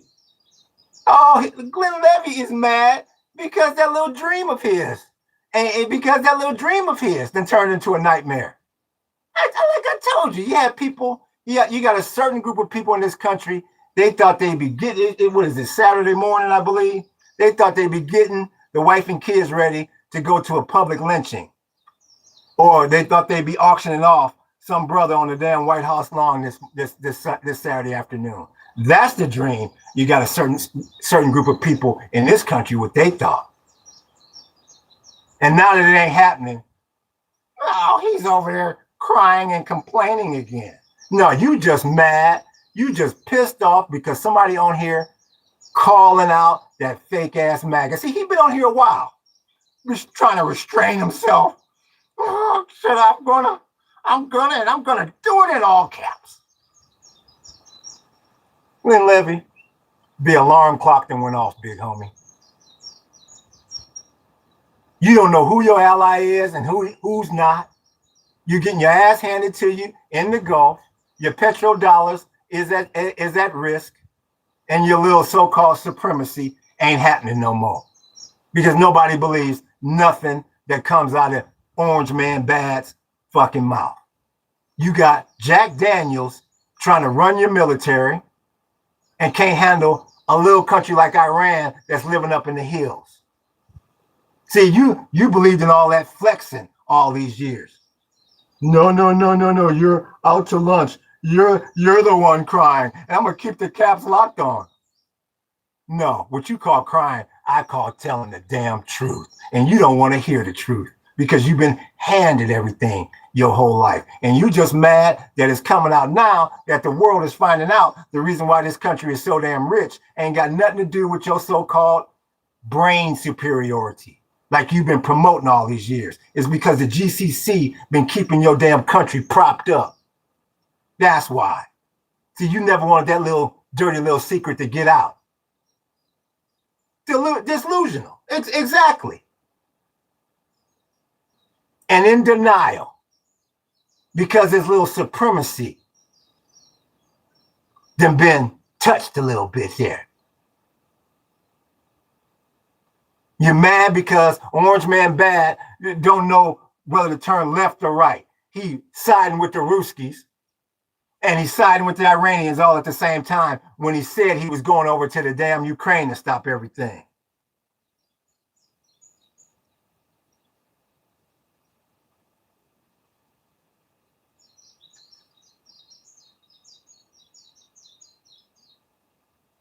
That's what Glenn Levy is all pissed off about. Surprise, Glenn. They coming for ruling suburbs first. And Glenn Levy been on here the whole time, and he know good and damn well he ain't prepped. You know why he ain't prepped? Because he believed in Donald J. Trump was going to take care of him. And now his little retirement is ticking away by the minute. And so he's going to get on this podcast and get ticked off. Glenn Levy. Yeah, that little public hanging that you thought you was going to be able to attend? No. And now you might actually have to be in that UBI line. Mexican in front, brother in back, and you in the middle. One of your worst nightmares? Or what happened, Glenn Levy? Did they give you the pimping news? Did they give you the pimping news on Friday that you lost that sorry ass job of yours to the chatbot? Trump is the best president ever. Oh, you wanted him.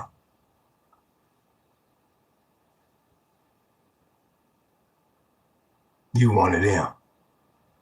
Like I said, the reason why all that goes on deaf ears, that's just like that's Scott Truth or whatever earlier. You spew all that with your all caps with no facts behind it. How the hell is he the greatest president ever? And he got the damn world getting ready to collapse militarily and economically.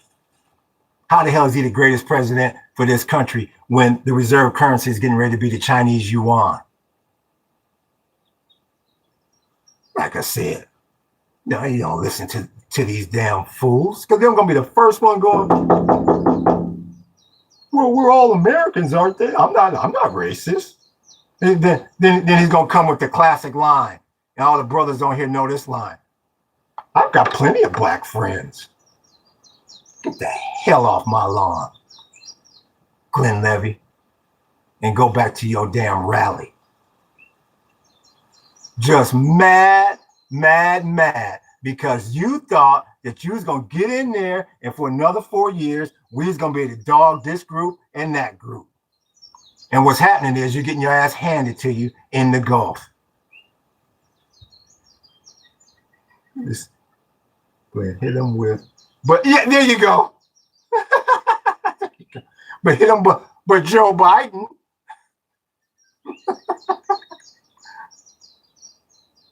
I know it's Biden's fault, right? Or it's Obama's fault, right? I told y'all, you got a subgroup in this country. I told you 2 weeks ago, they'll blow the world up before they give up their so-called power. They can't handle it. They can't handle that everything might not be handed to me anymore, that I may actually have to go into an interview and actually show my skills, not come in there with my little blonde hair and my blue eyes glistening, and as soon as I say hi, you're hired. Well, I might actually have to prove myself. Moi.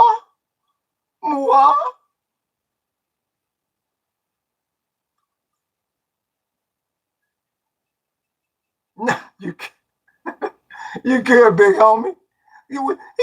I just want him to keep commenting. So he makes himself look like a fool. It's all good. Because he don't believe nothing he's saying. As soon as he get off this podcast, he's going to be the first one pissed off that he put that idiot in office. Oh, yeah. I've been waiting for people. All week it's been quiet. I'm like, where they at? Where the hell the MAGA folks at? Here they go. I said, they'll be here on Saturday, and here they go. And that's why he proves my point for me. You better get your little area together. Like I said, at this point, Glenn Levy, see, when you start doing stuff like that, that tells me that you're probably young. And I just don't feel like getting up, timing your ass out or hiding you from the damn chat. Like I said, if you could give me some blows that actually, you could actually sit up here and spar with me, then maybe we could have some sort of chat. But you got your all caps on. You're probably sitting over there with some more of your Make America White Again friends. Tell him that. That's funny. Like I said, yeah, exactly. And that's why I keep saying, if you're 18 and under, get your ass out of here. And if you leave another comment, I'm going to go ahead and just time his ass out, because I believe he's probably just some silly ass kid. Yep, I believe he's just some silly ass kid. And like I keep saying, especially, you got these so-called youngsters out here that's 15, 16, playing that little game. You're going to be the first one in the middle of that hot-ass desert, carrying all that heavy-ass shit, going face-to-face with one of them Hezbollah guerrillas. You're going to say, oh, boy. Oh, now this is not that little podcast anymore, huh? This is the real damn deal. And he talking a damn language that you got no clue about. And you in a land that you have no clue about. Under a president who has no clue. No, mommy can't save you. No, the little suburban house can't save you then. Like I said, you comment one more time, you'll never get on this channel again. But back to what we were saying, grown-ups. But that's what I'm saying. You want to be devoid of people like that and the up-and-coming people like that. You still, what is it, damn near 100 years later, and you still got some people in the Nazi party or some people that would love to bring back the SS. Get they right on to bring that Nazi party back.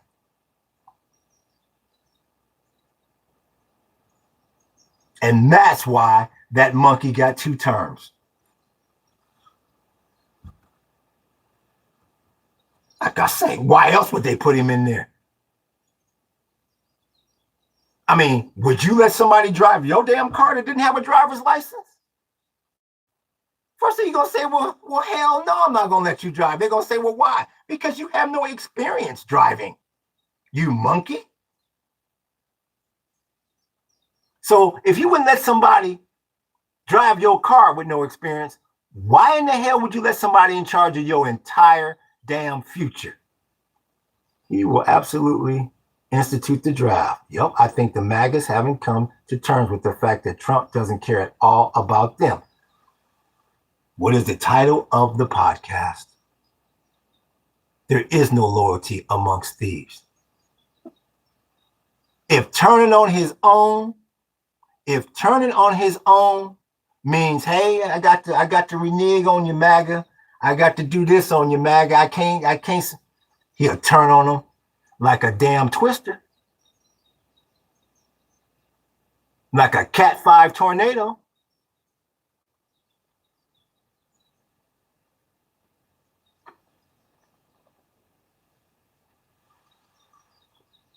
And that's the reason why I keep saying, I don't know who the hell he is. I don't know if he's a kid or not, but they trying to grow that crop from the womb. The country's built on racism. No matter how they try to hide it, no matter how DeSantis tries to hide it, this country is built on racism. That's the foundation of it. And you get somebody in there that says, we can keep this going. Even in the 21st century, we can keep this going. You got millions of people out there that say, I'm behind that. And then you got to strip it away. You say, well, why would they be like that? Why would somebody be like that? Because they underqualified. Because they're underqualified and lazy. And they want everything handed to them. It's a known thing in the minority community. My man say, United States ain't never been, never! And it ain't never been great. That's why I laugh at that Make America Great Again bullshit. This country's built on slavery, built on oppression, built on keeping women down, built on trying to look out for one group of people. Could you call that united? And then when we get in all these conflicts and everybody ain't, let's go back down on Trump. Oh, you're anti-American. Ain't nobody no damn anti-American. I'm anti being broke and anti being dead.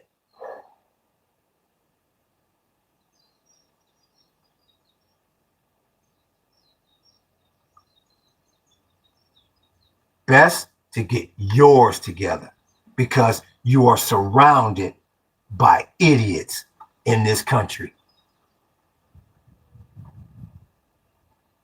Then had it too good for too long based on the way they look. And they are taught to deny that shit. They are taught to come on and say, anytime you hear them complaining about racism, call them a crybaby. They are.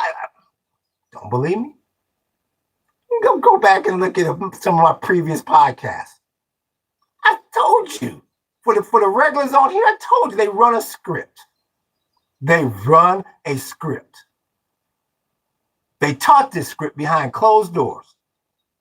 Say something racist, and then when they defend themselves, call them out as complaining, and if they continue, then say, see, they're all angry. That was the first thing he got on here and said. Cry. It's a script they run. It's a script they run. They taught it behind closed doors. And they, of course, they think we're all too stupid to see past it. Of course they think that.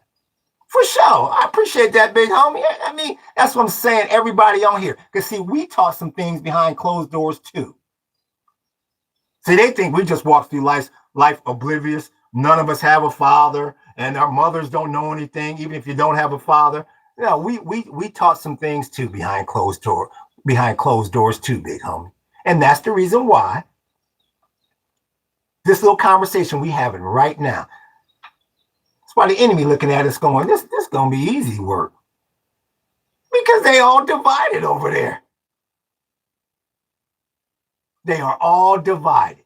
And like I said, you look at some of these racist ass monkeys on here, they get on here, you go and look at their playlist on their phone, and it's all black music. Every damn track.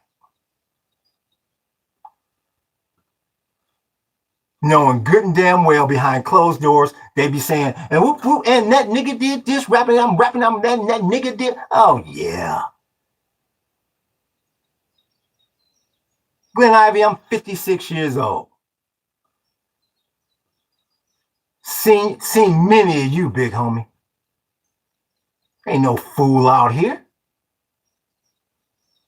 And you see he shut his ass up, too, on the comments when I told him, shut your ass up. Don't get up in here talking that madness. All the damn MAGA, pro-Trump, all the pro-Trump podcasts he could be listening to, where is he? That's what I'm saying. They don't see how foolish they look. If your ass is 18 and under or under 18 years old, get out of this damn podcast. This is not for you. If your ass is MAGA, get the hell off this podcast because it ain't for you. The whole problem with this country, built on racism. That dude wasn't born in a vacuum, for sure.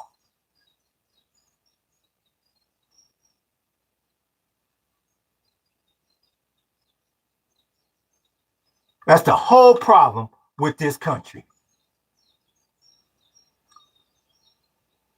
Instead of trying to keep the country afloat, you want to talk all this racist BS. It's in some of these people's blood. They can't help it. They're not happy. They're not happy to have everything under the sun. But see, like I say, like we've been saying for weeks now, the world is 360 degrees. The world is 360 degrees. You never see where it's going to come from, the revenge. No. It ain't going to be no revenge from no brothers. No, ain't no revenge coming from no Mexicans. No, none of that. It's not even going to be any violent revenge. Why you think I'm always talking about that chat bot? See, they little superiority, it ain't going to save them this time. I challenge any of these MAGA to a debate. As long as it's good for them, it's all good to them. Sad, exactly. But see, that's all getting ready to change. Because see, when they call them employees into the office now, see, it used to just be, oh, okay, we're going to, we either ain't going to give no minorities a job or they're going to be the first ones on the chopping block. Now, all y'all get your ass in here. All y'all get your asses in here. There you go. Yep. Now all y'all get your asses in here. Reggie, Jose, and you too, Johnny. Oh, me too. Yeah, we got this thing called artificial intelligence. So what we doing now, we giving you the pimping news. See all that superiority, and I hire the hell with what you know. I hire who I know and what they look like. That's all. That's all done. And I keep telling you, you're gonna see more and more upset people because the genie is out of the bottle. Ain't no more jobs. Ain't no more easy getting this easy high paying job no more. Ain't no more working for Meta for $360,000 a year and you don't do jack shit all day. I applaud Zuckerberg. Get rid of these motherfuckers. Give me, it's 20% today, and by the time I'm done with you, it'll be 50, 60, 80% of you. What I need you for? I don't give a damn what color you are. I'm here to maximize profits for my motherfucking shareholders. Get your ass. What's up? They put on that voice. Oh, come on, what's up? Oh, come on, bro. Hey, Zuck. You remember, bro, we partied? You know, he flicked that little blonde hair. Zuck gonna say, that was then. This is now. Move. I need to program this chatbot. And that's why you get idiotic people on here. I don't know what age they are. They can't handle it. Out of all the shit they could be doing, from watching the tournament today to on a pro Donald Trump Nazi rally, they could be in all of that on online. They come to this damn podcast with they keyboard in all caps. That should tell you everything you need to know.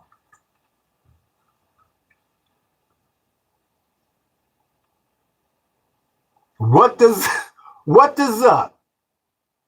What's good with, oh, there goes Santino. I didn't see the big homie. What's good with your big homie? Aloha, for sure. Sorry, Scott, you're fired. AI is here to maximize profit for the corporation. Go figure out why you're unemployed. Come on, y'all get it with me. While you're unemployed, all now void, Walking around like the pretty boy Floyd turned stick-up kid. Look what you done did. Got sent up for an 8-year bid. See, probably too young for that, ism. Unemployed, on void, walking around like the pretty boy Floyd. Oh, yeah. Oh, yeah. You know, real deal Holyfield up in here. For sure. I see you, King. For sure.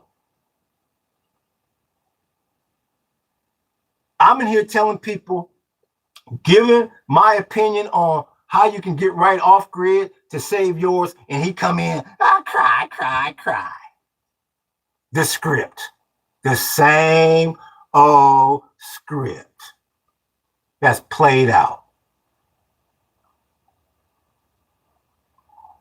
Because like I said, even without this funky ass war, we was going to be having this conversation because that chatbot is here.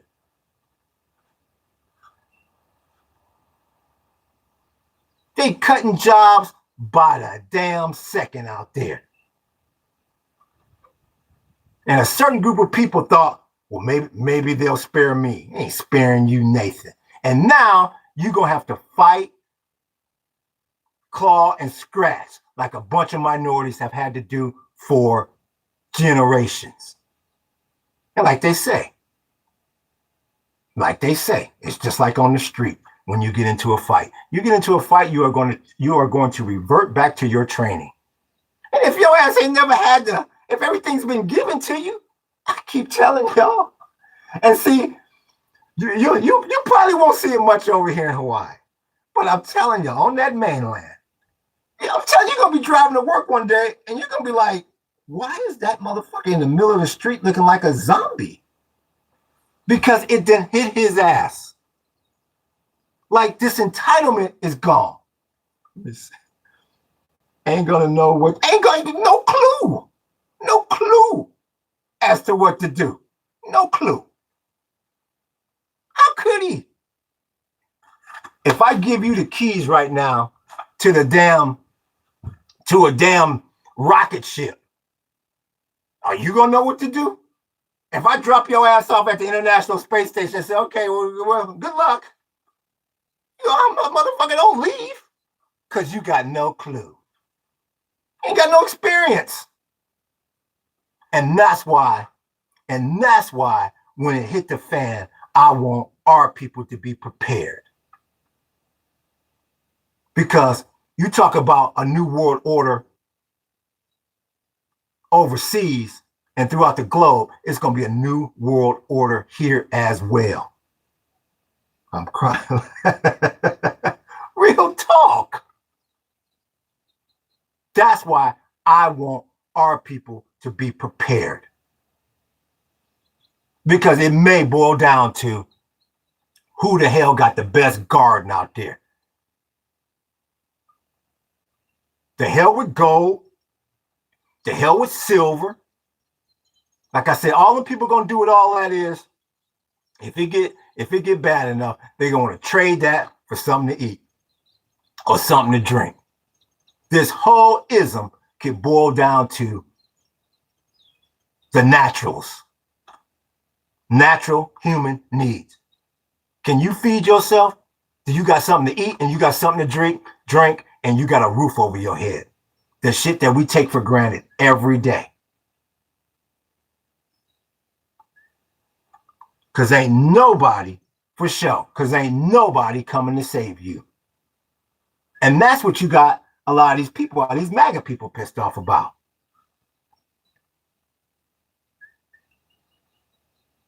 None of them never admit that they MAGA either. I didn't vote for him.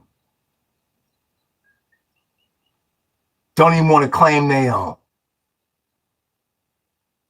But they're scared. And they should be. They should be. Because they didn't put their entire livelihood in the lap of some idiot at 1600 that don't know what the hell he doing.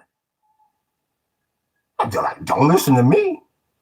I say it every day. Do not listen to me. So I'll ask you, are we friends with fucking Russia or not? Are we at war with Iran? Or are we doing business with Iran? Are we trying to help the Ukraine? If we are, why aren't we using that damn technology that Zelensky said will help shoot these drones down for a fraction of the cost that we're paying? Why are we taking shit out of South Korea, putting it over here, and allowing North Korea to become more powerful? I don't motherfucking know. The only thing I know is there is no loyalty amongst thieves.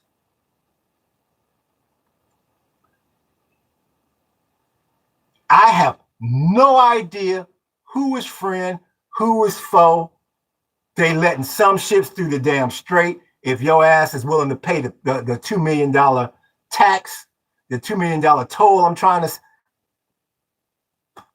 like I said, and especially, and I've been saying this for a while, especially on the weekends, I'm fucking lost. Because the stock market can't halfway tell you what's going on out there.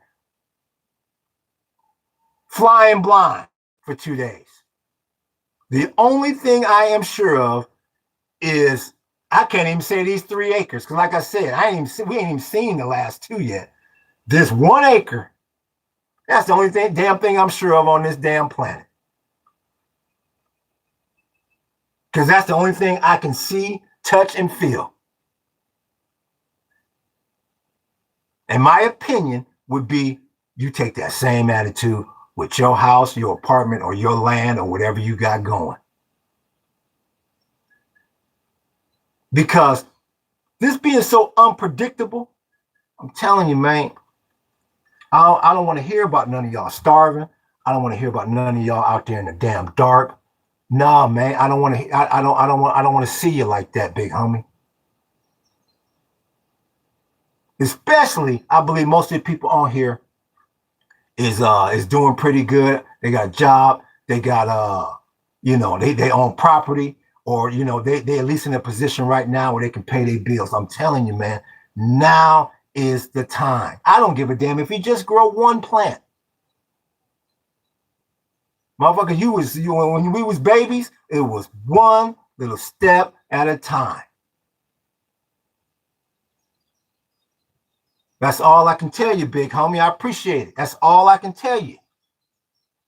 You don't want to go out like no buster when you don't. And the bad part about it is when you don't have to, because you don't know, like I keep saying, man. And God, I hope I'm wrong. I really do hope I'm wrong. But that right cross is coming. Somebody is going to take the knockout punch to this country. They're going to at least try.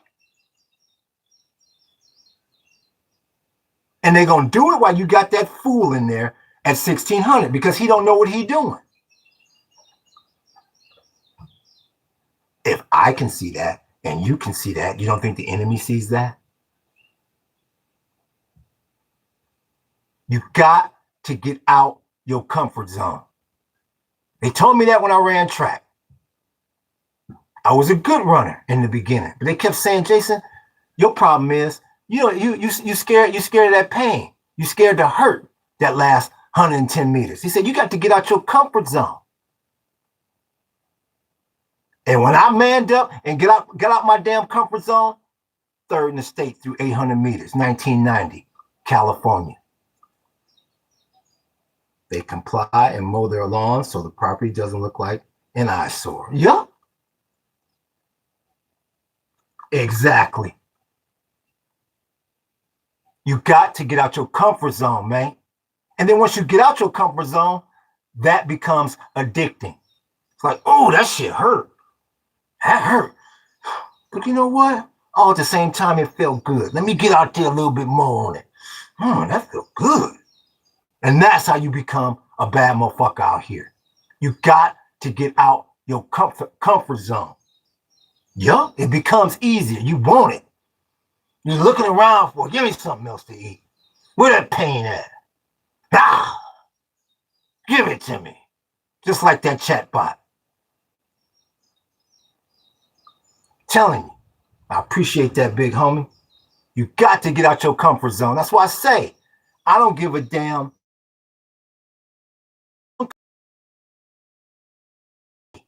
One day I appreciate them 100s. Just for one time, man. Even if it's on a Saturday. And just take the bus to the mall. Take it and take it back. You may never have to get on that motherfucker again. But knowing how it all works, that might save your life one day. I'm telling you, take one day. Family, these faucets is off. We're going to try to figure out what we would do if they never came back on just one day. Pull all that shit out your cabinets and take inventory. And take inventory. We got this, we got that, we got this, we got that. Okay, now let's see how fast are we going through this food. Okay, let's see if we scale back a little bit. Are you doing okay? Because most of the time we eat too much. That's another thing that surprised me. I was like, oh, okay, we got to cut back on a little bit of food here and there. I thought, oh man, I'm going to be all, no, you're fine. You over consuming. And like I keep saying, even if I ain't got my little whoop down here right now, the little battery, even if you don't want to fuck around with the solar, they do have the little solar panels, the small ones, especially if you live in a place like, California or Arizona, where the sun is always shining. You don't even need no big ass solar setup. They got shit as big as this stapler that can charge your phone. At least have that.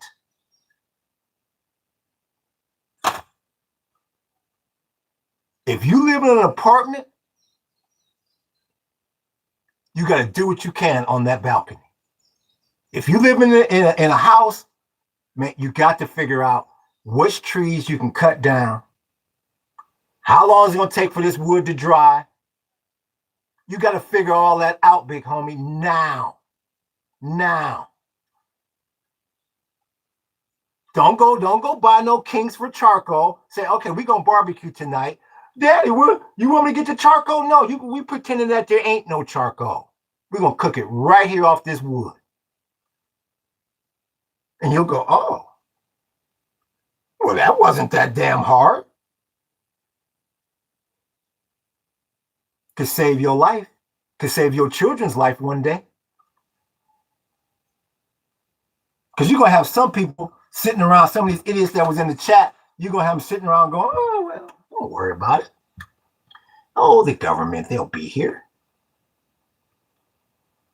They'll be, where the hell are they? Where in the fuck? No, they'll be here until they're not.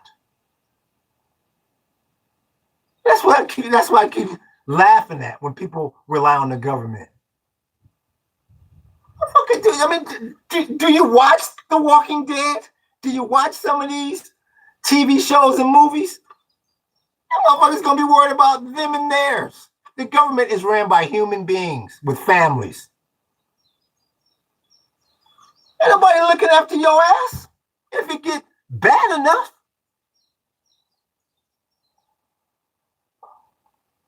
Why do I say that?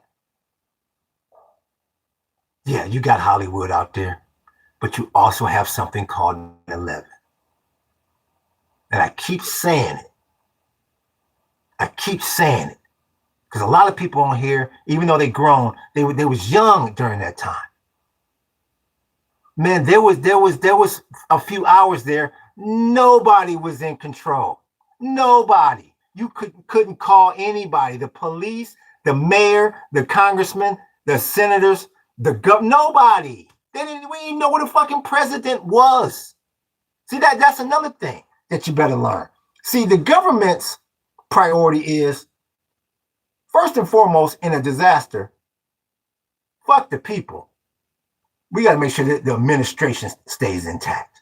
Now, your ass is getting hit by nuclear bombs and everything else. Okay, well, we lost a few. But we got to make sure the administration is okay first. Still remember that feeling. It wasn't a good one. That's for sure. Exactly. That was the worst, and that's no disrespect to the people who lost their lives. That was horrible. But the worst part wasn't them towers coming down or the Pentagon getting hit. The worst part about that day, who the fuck is in control? And I'm sitting up there, no solar, 2 cans of, that's back when I was a damn bachelor. Motherfucker, I had a damn, maybe a carton of orange juice and a couple cans in the damn refrigerator. I'm thinking that, oh shit, today's just, it's Tuesday, September 11th, just like yesterday was Monday, September 10th. What's the problem? I got my house, I got my job. Shit, when I get home from work, I'm gonna roll up this big ass blunt and smoke it just like I did the day before. What's the problem? Till that second fucking plane hit them towers. Yep. It was beautiful in New York and it was beautiful in California that day. An idyllic day. I appreciate that like, big homie. Beautiful day. Couldn't have been prettier. And that's the irony of it. That's the irony of it. Don't let none of this fool you. Wasn't nobody in control. I think it was about, like they say, your memory over time fades, but it was about 3, 4 o'clock California time, if I remember right. Maybe a little earlier. And I still remember Bush coming off of Marine One onto the White House lawn. And that shit had happened, I don't know, 7, 6, 7 o'clock, 8, 9, I don't remember what time, California time. But there was an all-day thing where we didn't know where he was. He was on your own. So if it can happen for a few hours, how come it can't happen for a few days? How come it can't happen for a few months or a few years? See, that's the way I think. Like I said, this ain't some damn Hollywood story. This is some shit I done lived through.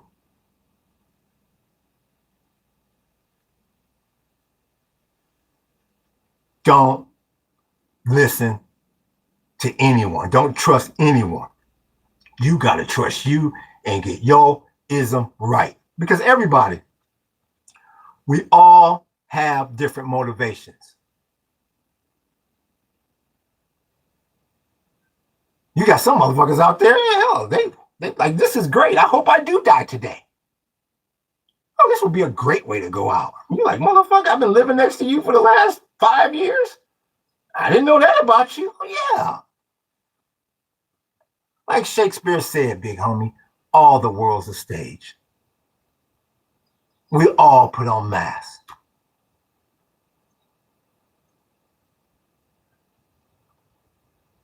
Just like that damn Twilight Zone. I was talking about one yesterday. I'll talk about another one today. That old Twilight Zone. What was it called? The Monsters on Mayberry, where everybody was always off fucking fun and games, and then them fucking aliens came down and started playing around with the cars and the electricity, and the people just turned on each other. Well, I never liked that about you, and I never knew that. Oh, I never knew you was this way. And I had a question: why are you out there always staring at the moon? I never said anything about, man. Old boy come down the street trying to check on him, and they peeled his damn cap, thinking he's a damn monster. Panic. And at the end of that show, them aliens said, see, if you ever seen that episode, you know what I'm talking about. See, you play around with a little bit of electricity, you turn the lights out a little bit, they all panic and turn to nothing. And they said, that damn planet ain't worth exploring. We out. And that's exactly what's going on here. You monkey around with a little bit of their oil. They know how we gonna act when shit really hits the fan. Exactly. Our lives changed forever on that beautiful day. It ain't been the same since. Ain't been the same since that damn day. And it never will be the same. You look at what's going on now. I mean, you basically got a damn 9/11 going on every day now. It's horrible. Between COVID and what's going on now, I'm surprised the damn world is still spinning. And that's why I keep saying these disasters, they're happening faster and faster and faster. It's like, damn, we just got out of the damn health crisis. Give a motherfucker a break. Nah, now we gonna hit you with this war.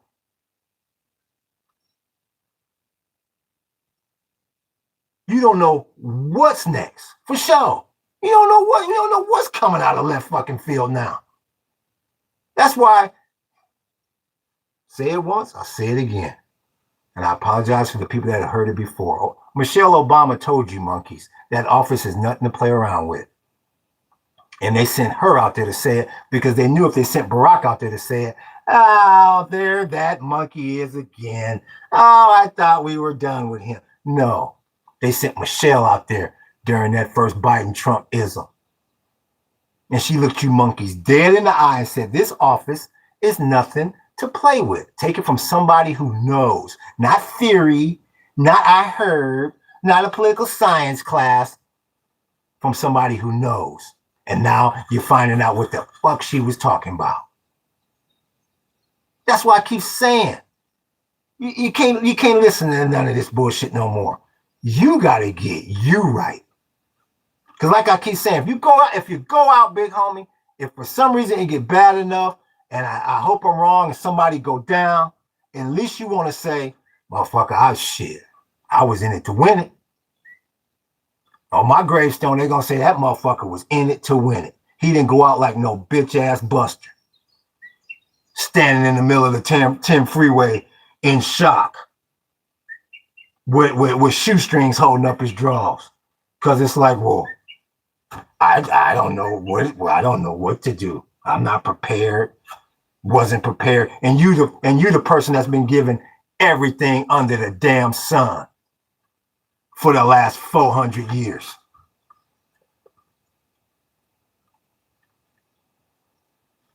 And nobody say you got to become some off-grid expert overnight. But I'm telling you, man, you better get the basics down. It's a new way of living out here now. That leave it to Beaver-ism is over with.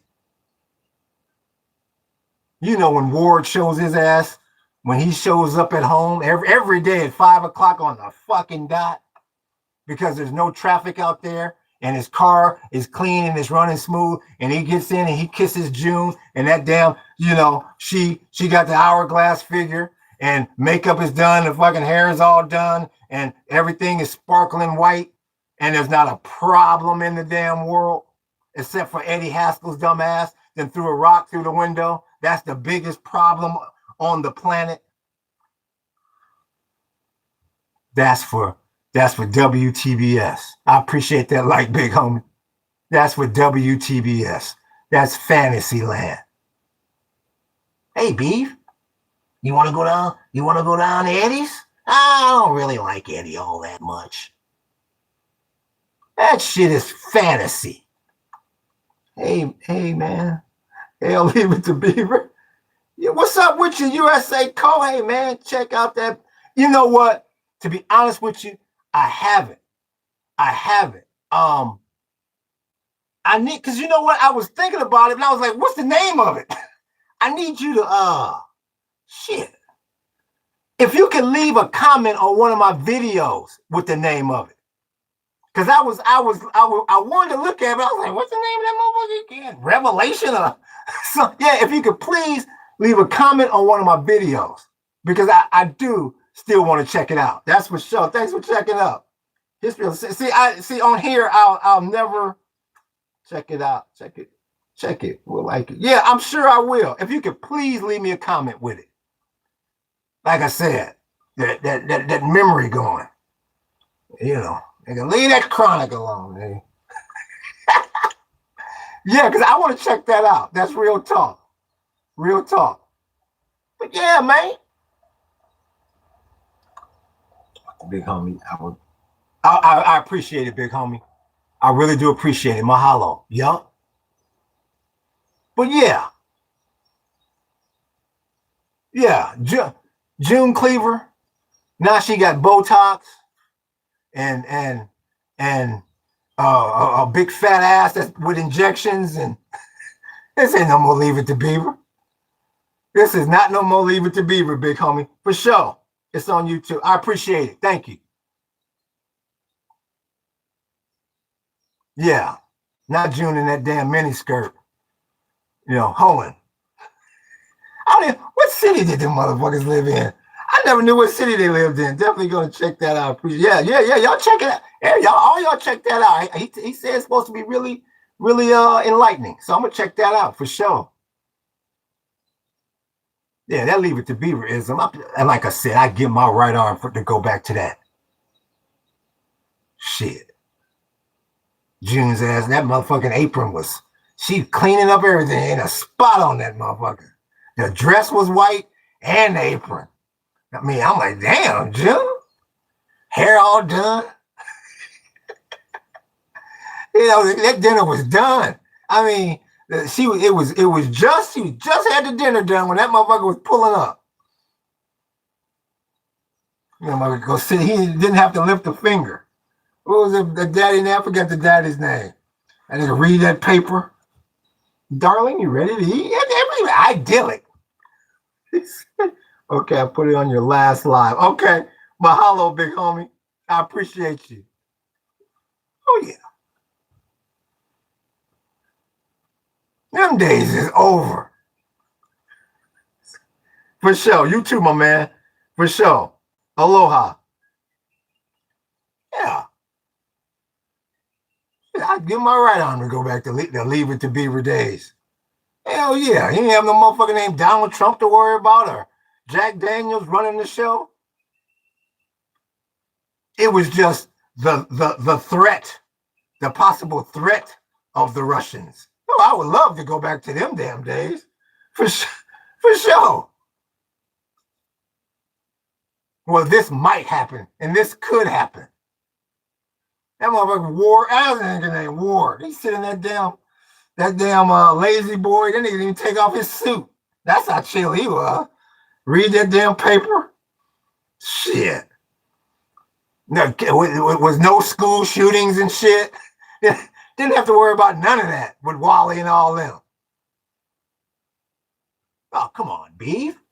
What are we gonna do?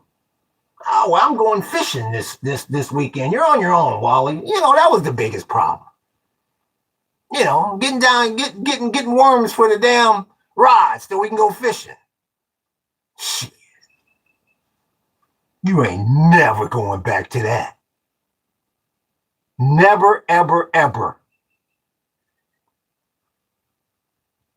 So that's all I can tell you, big homie. I mean, I'm on my hands and knees begging you to at least try to get something going, man. To try to get something going, because you just never know. You really, really just never know. And they're not going to help you, man. The government's not going to help you.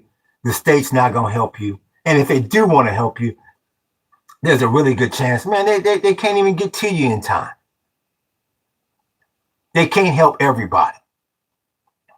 And for those that are out there with a house, because they say this housing market getting ready to collapse. I'm telling y'all, man, do not let these mortgage companies get you stressed out to where your ass and had a heart attack and you in the hospital or some shit. But they'll work with you. I don't give a damn if you're unemployed or whatever. It takes a lot for them to take your fucking house because they in the money lending business. They're not in the property management business. Always remember that. They're gonna try to bluff your ass like hell. Big homie said, yup, facts. They'll work with you to the nth degree. And if you renege on that deal, they'll work with you again. Because at the end of the day, they need a human being inside that fucking house. Their worst nightmare. You think their worst nightmare is you not paying them because that's what they portray. No, their worst nightmare is that house sitting empty. Because that makes it harder and more expensive to them to slang it to somebody else. They say, well, at least we know somebody in there. The grass is being cut and the damn copper ain't being cut out the motherfucker. And it ain't completely stripped to nothing. At least we know that. At least we know when and if we ever do make our move on that food that's in there, we can slang it to somebody else. Like I keep saying, what the big homie say. Plus, they don't have enough manpower. They ain't got enough damn manpower. We was talking about that the other day. Bankers don't even want, they don't even know real estate. They know money. All the foreclosures you see coming, they ain't gonna even have the damn manpower to foreclose on everybody. Once again, I don't want to bore the people on here that has heard it before. I've been right there. I've sat in the house for 4 years and didn't pay them nothing. No, I didn't give them a little bit of money. Or you must have just gave them nothing. It was like I had paid the motherfucker off. I was like, oh, so this is what a paid off house is like. I like this. You just gotta pay the damn utilities. You wasn't paying no property taxes, nothing. What happened to me? What happened? They would come around every now and then, and my biggest fear was hearing the damn water getting turned on outside and on the front faucet to make sure somebody was still in that damn thing. So who the fuck is out front? After a while, they would come by on this little schedule. I was like, oh, they just checking on me. They just checking to make sure I'm all right. They roll up another one, and pass that mother. Yeah, chilling like Bob Dylan, because they ain't got the manpower, and plus it's not in their best interest to foreclose. But shit, you get that big ass paperwork in the mail, you fall behind, you go, oh my God, we're gonna be on the street. What am I gonna tell my friends and family when they see me out on the street? All you do, your brain is taught. It's a survival tactic, a survival instinct. You are taught to instantly think the worst thing is gonna happen. You get that big ass packet, knowing you can't pay, all you do is see your shit on the front lawn with the sheriff saying, you need to come up out of there now. You go from A to Z in 0.2 seconds. Fuck all in between. There's a lot of in between. That's what I keep telling people. Like I said, they motherfuckers lucky I'm the age I am. Like I said, man, you better not never give me another mortgage. Nigga, you get paid once every 6 months or so. I'll send you a little monkey ass something. Well, I'm having a hard time, especially now. You got a license to steal right now. Nigga, we at war. Well, yeah, because everybody at the mortgage company struggling too. Well, yeah, no, you see the price of gas? How you expect me to pay all this? What kind of programs you got? You ain't got, but you need to invent a program. We at war. Well, yes. Well, okay, Mr. Jenkins. Yeah, well, okay, well, we'll come up with something. I'm gonna send you out something, and you let me know if that's will work for you. That's what you gonna be like, damn. Motherfucker, am I the mortgage company? Who calling the shots here? You'd be surprised. Real talk. You'd be shocked. The motherfuckers be like, oh shit, that motherfucker know a little something. Like I said 4-5 podcasts ago, I could change my phone number 100 times, and they got my black ass in the system. Anytime that monkey called for a loan, don't give him jack shit, because you will not get your fucking money back, because he know the game. All the time. Get a little funky. I think, what was the last? What was right before COVID? That nigga sent me some credit card. Like, I don't know. It was like, you got instant $250, thinking and if you pay that off, we may up it. Spent that $250 and said, here, my credit. My credit score. Nigga, please. I make it a point to get real talk. I make it a point to keep my credit fucked up. Hell, on purpose. To make sure I don't never get tricked into trying to borrow jack shit. Nigga, you better not send me no damn credit card or a 30-year mortgage. Like that motherfucker. He done flipped this and flipped that. This nigga ain't paid us. I was up in there not paying him. Had roommates and shit. Like, yeah, nigga, come on. Yeah, come on in. Come on in.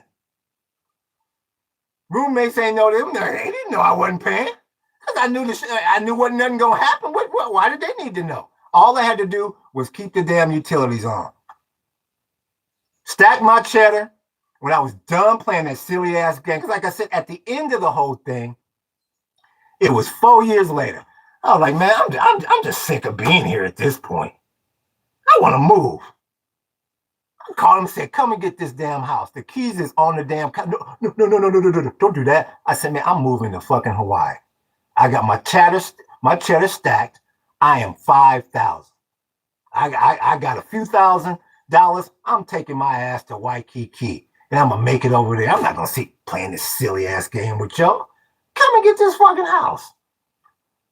We can work out with yeah. We'll go work it out with somebody else. Real talk. Same here, had 3 roommates. For sure.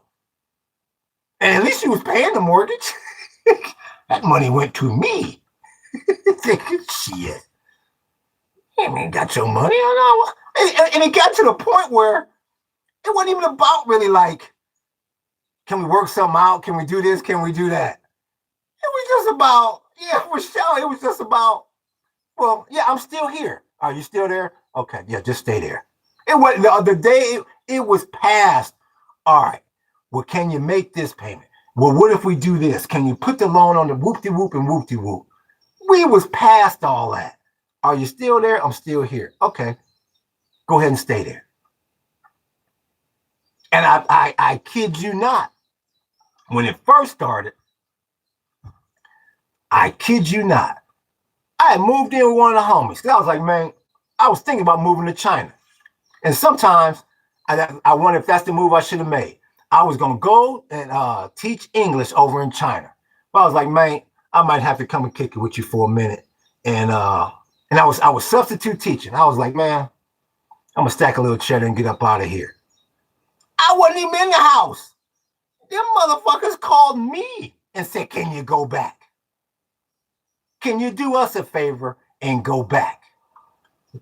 Cash for keys. Cash for keys. Yes, I do remember that vividly. I was done with them. They told me to come back. I had waved the white flag. And when them motherfuckers told me to come back, I said, you motherfuckers will never see a dime out of me again. And all they basically did was use me as the landlord. Instead of paying them my monthly mortgage, I watched the house for them. And that was the payment. And that's why I keep telling you, there is no loyalty amongst thieves when shit gets bad enough. There is no loyalty amongst thieves. So you had all these mortgage-backed securities derived off of we get paid if people pay their house note. You think Countrywide Mortgage gave a fuck about the motherfucker third in line? No. Hell no. They worried about their investment. Now you third in line. Number 1 might get his. Number 2, you get a little. Number 3. You and your boys are assed out when I'm rolling in a 7-deuce glass house. Yes.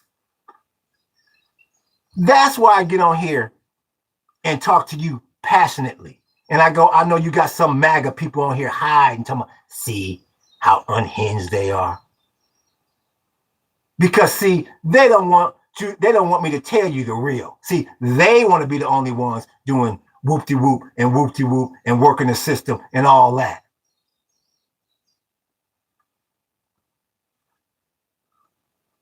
That's why they kill me with that get mad at EBT and all that bullshit. See, what's it called? What's disability? Disability. See, that's for that certain group of people That's their welfare. But they like, we need to come up with a better name for it because we sure the hell can't call it public assistance or welfare. It's called disability. Yes, there ain't no loyalty amongst thieves. What's good with you, YOLO? We see you, big homie. We good. What's good with you? We just laying in the cut, talking about how there ain't no loyalty amongst thieves.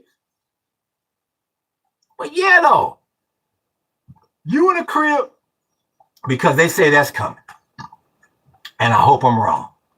And they say this new housing crash is supposed to make 2008 look like a schoolyard damn picnic. So if you in a situation where you might be up against it, whether you realize it or not, you got the greatest opportunity of a lifetime coming up. For sure, for sure. And once again, I ain't giving nobody no advice. I'm just giving you my opinion and giving you my life experiences. Them motherfuckers got me. They got my phone number on the caller ID in all caps, all red. Don't lend that nigga nothing because you ain't gonna get Nathan back. Because I know the game now. Well, we'll ruin your credit. Please do. That's what I want. Did you hear me correctly? We're gonna ruin your credit. Yes, motherfucker, I heard you. Ruin my motherfucking credit. That's what I want you to do. No, I'm not sending you a payment. Why should I? We're gonna ruin your credit. Click. That's what I'm telling you. Learn to live off. Learn to live for you. Land is under reset. Yup, big facts. Land is under reset for sure. So you got a real good opportunity out there. As bad as shit is, like I was watching Ford, how the Ford Motor Corporation was formed. I was watching that documentary and docudrama. And his son, Henry Ford's son, was, he was always worried about everything. That motherfucker worried himself into the damn grave. And his father used to tell him all the time, man, your problem is, I think his name was Etzel. He said, Etzel, your problem is you look at problems as problems, not as opportunities. And I never forgot that line. Any bad shit that's going on in your life, trust me, you can flip that shit to your advantage. And 2008 made me a believer in that philosophy. Because the one thing we all taught from the womb. You don't want them to foreclose on you. You don't want to lose your house. And you don't. You don't. If you got a house and you want to keep your house, I hope you're fine. I hope you can keep your house. I hope you live happily ever after. But all at the same time, man, like I said, when you get down 2.5, 3 years, 4 years, and you ain't paid them, and you really start dissecting the whole thing, you really start breaking it down, bro. It's just some stucco and plywood and some drywall on the inside. It's not the cure to fucking cancer. The same way they made that fucking house, they made another one. And they'll make more. Bigger, smaller, different size. It's not the end of the world. And that's why I keep telling people, go off on your own. You need to be on your own for a while. Because it's human nature to get influenced by your friends and family. With all due respect to your friends and family. The hell with them. You got to think on your own. You got to think for yourself. Because we all have different motivations, big homie. We all got different motivations. I appreciate that. Yeah, hell yeah. I've had knock him out, drag him fights with my father for years. Because he come from a generation of work, you go to school, you get a job, you get a pension, and you die. Well, I don't come from that generation. He didn't understand why me and my brother wanted to start this internet company back in the late 90s. It was that, y'all both got master's degrees. You mean to tell me you want to quit your Fortune 500 job? And then what did he say? What did he say years later? You know what? I should have been more behind y'all. Because during that time, maybe we could have sold out for 100, 200 million when they was just giving away acquiring internet companies for nothing. You have to think for you.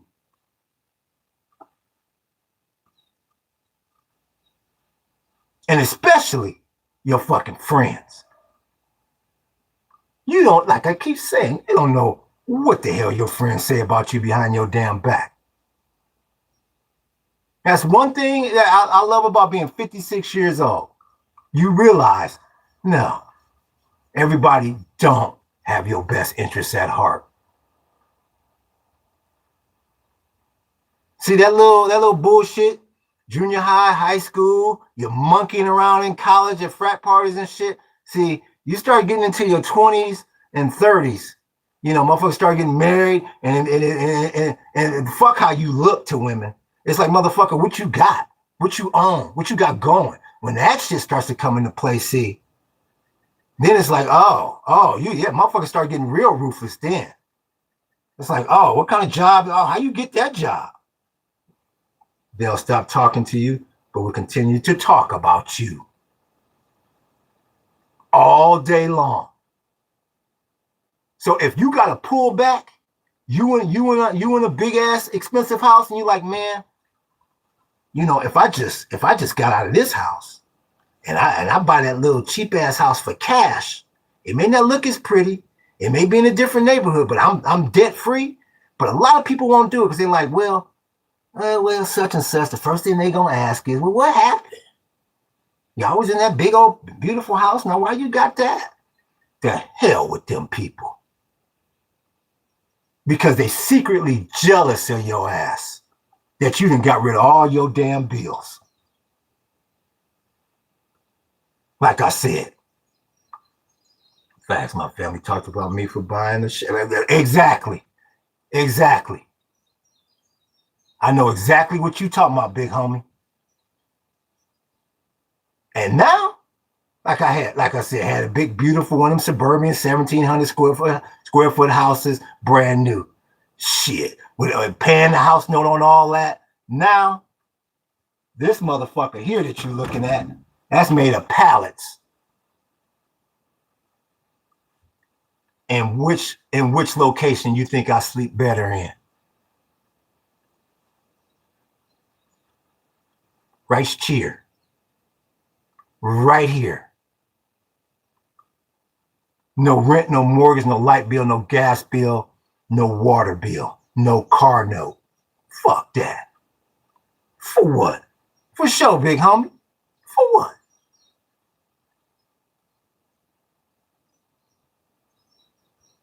Trying to impress nobody out here? For what? You better take control of your life, big homie, or Donald Trump gonna take control of it more than he already has.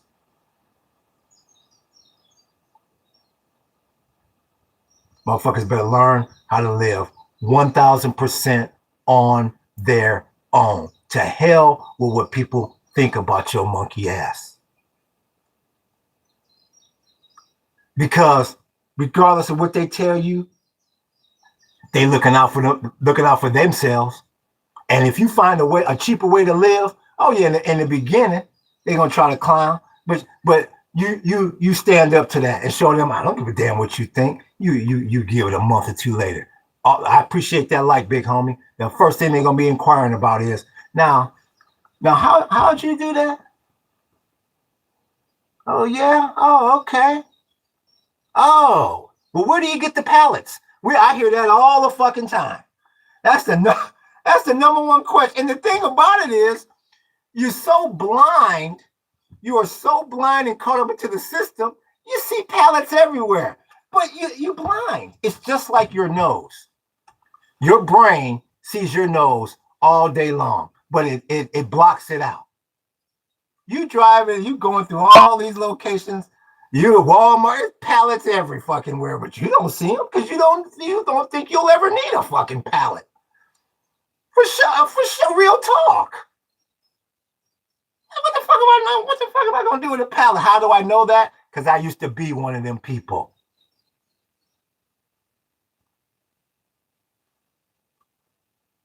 Until I got my ass over here with my wife with COVID, and all the fucking money we had was a fucking stimulus check and a little bit of money in the bank. It's like, well, shit. And there ain't no more tourism over here. And we ain't got no Airbnb built. And I sure ain't gonna spend our last few dollars. I sure the hell ain't gonna give it to Home Depot. Shit, I forgot the name of the place we go to get the pallets. Them motherfuckers know me by name. What's up, Jay? Take them. We was wondering where you was. We got them stacked up. The motherfuckers had them stacked up for me. We've been looking for you, big homie. Where you been? Oh, shit, I'm here. Motherfuckers know me by name. Instead of the motherfucker at Home Depot, the checker. Back, Jay. Okay, that's another $2,500. Oh, you're back. Up another $1,500. If we had got caught up in some damn Home Depot during that whole COVID thing, no telling where we'd be right now. No telling where we'd be. Real talk, big homie. I ain't got a lot of kicking. Had to figure out how to take these motherfuckers apart. All that. Had to figure out all of that. Sitting there banging and shit, crowbarring and shit. No, like, nope, that don't work. That don't work. Nope. Now, finally asked him, how the fuck you take these apart? He said, you need a special tool. I was like, oh. And I say it to this very day. Like I said, motherfucker, my background is in business and tech and art. You know, goddamn builder. But you get that? You get that first little ism that I'll never forget it. We got like the first small little room done. The shit that changed my life. I was like, doing like this. I'm saying to myself, I know this, mother. I don't know. We don't know what the fuck we doing. This shit gonna fall. Nigga, I started jumping on that bitch. I said, this motherfucker ain't gonna fall. And I'm telling you, it was like an epiphany. I looked at all the fucking apartments I had rented through the years, all the refinancing and mortgages, and where the fuck am I gonna live? I was like, man, damn. I didn't have to go through all that stress. I'm talking about going back to the days of 18, 19, 20-year-old. I'm like, fuck. I could have came out to this motherfucker.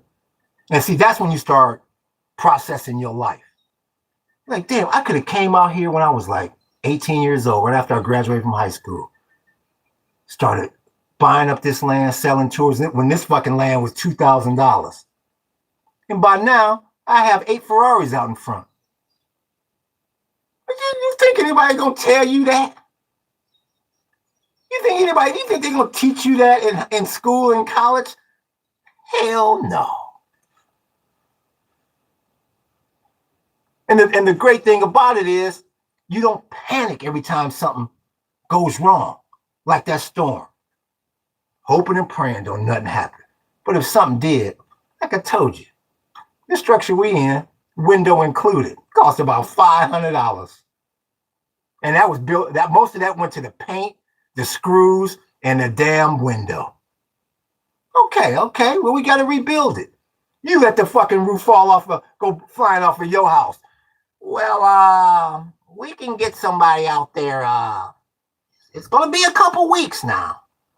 Now we do give free estimates, but I can pretty much tell you from what you're describing. I mean, you're looking at 30, 40, maybe 50 grand, but we may be able to pull that back a little bit. I mean, are you gonna try to finance this repair, or How are you trying to do this?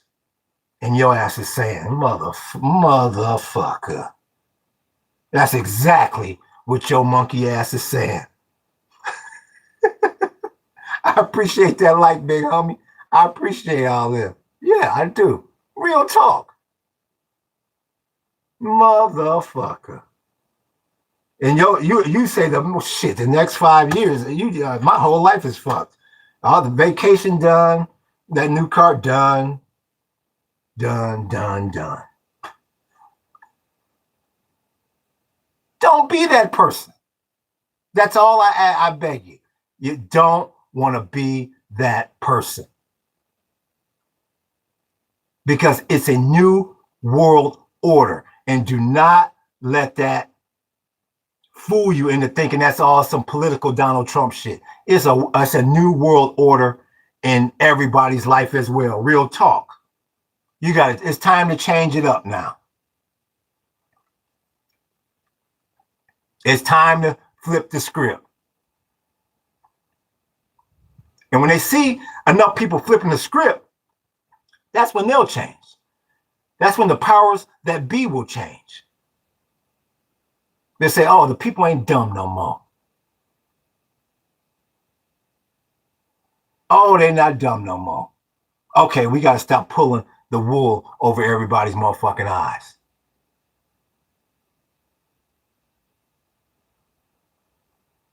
So that's all I can tell you, big homie. That's all I can tell you. I should be on tomorrow. It's supposed to be, I can feel the fucking humidity. It's probably going to be, we supposed to get hit with the rain tomorrow. But they say it's only supposed to rain. It ain't going to really, we ain't got too much wind to worry about. So I should be on tomorrow for sure. And like I say, you got the futures market opening up late tomorrow. So, we're going to be checking the price of crude. We're gonna be checking what the futures look like on the Dow. But like I say, man, you ain't got to become Mr. Off-Grid overnight. Even trying to do it. For sure, millennial. We see you, big homie. We see you, Santino. We see all of you. For sure. We see you. The alien, we see you. I appreciate y'all for sure. And like I say, man, try to get something going out there. And if anybody can support the channel, the link is in the description at the Ko-fi page. And for those that have supported, I really do appreciate you. But yeah, man, right now is the time to take it slow. But you got to get something going, big homie. It can save your life and your family's life. So y'all hit that like button. Y'all hit the sub button. Y'all hit that follow button. Yeah, I got my German shit on today, motherfucker. You ain't gonna mistake me. Shit, motherfucker say, oh shit, ooh. And y'all hit that notification button. We coming back at you. Aloha and mahalo.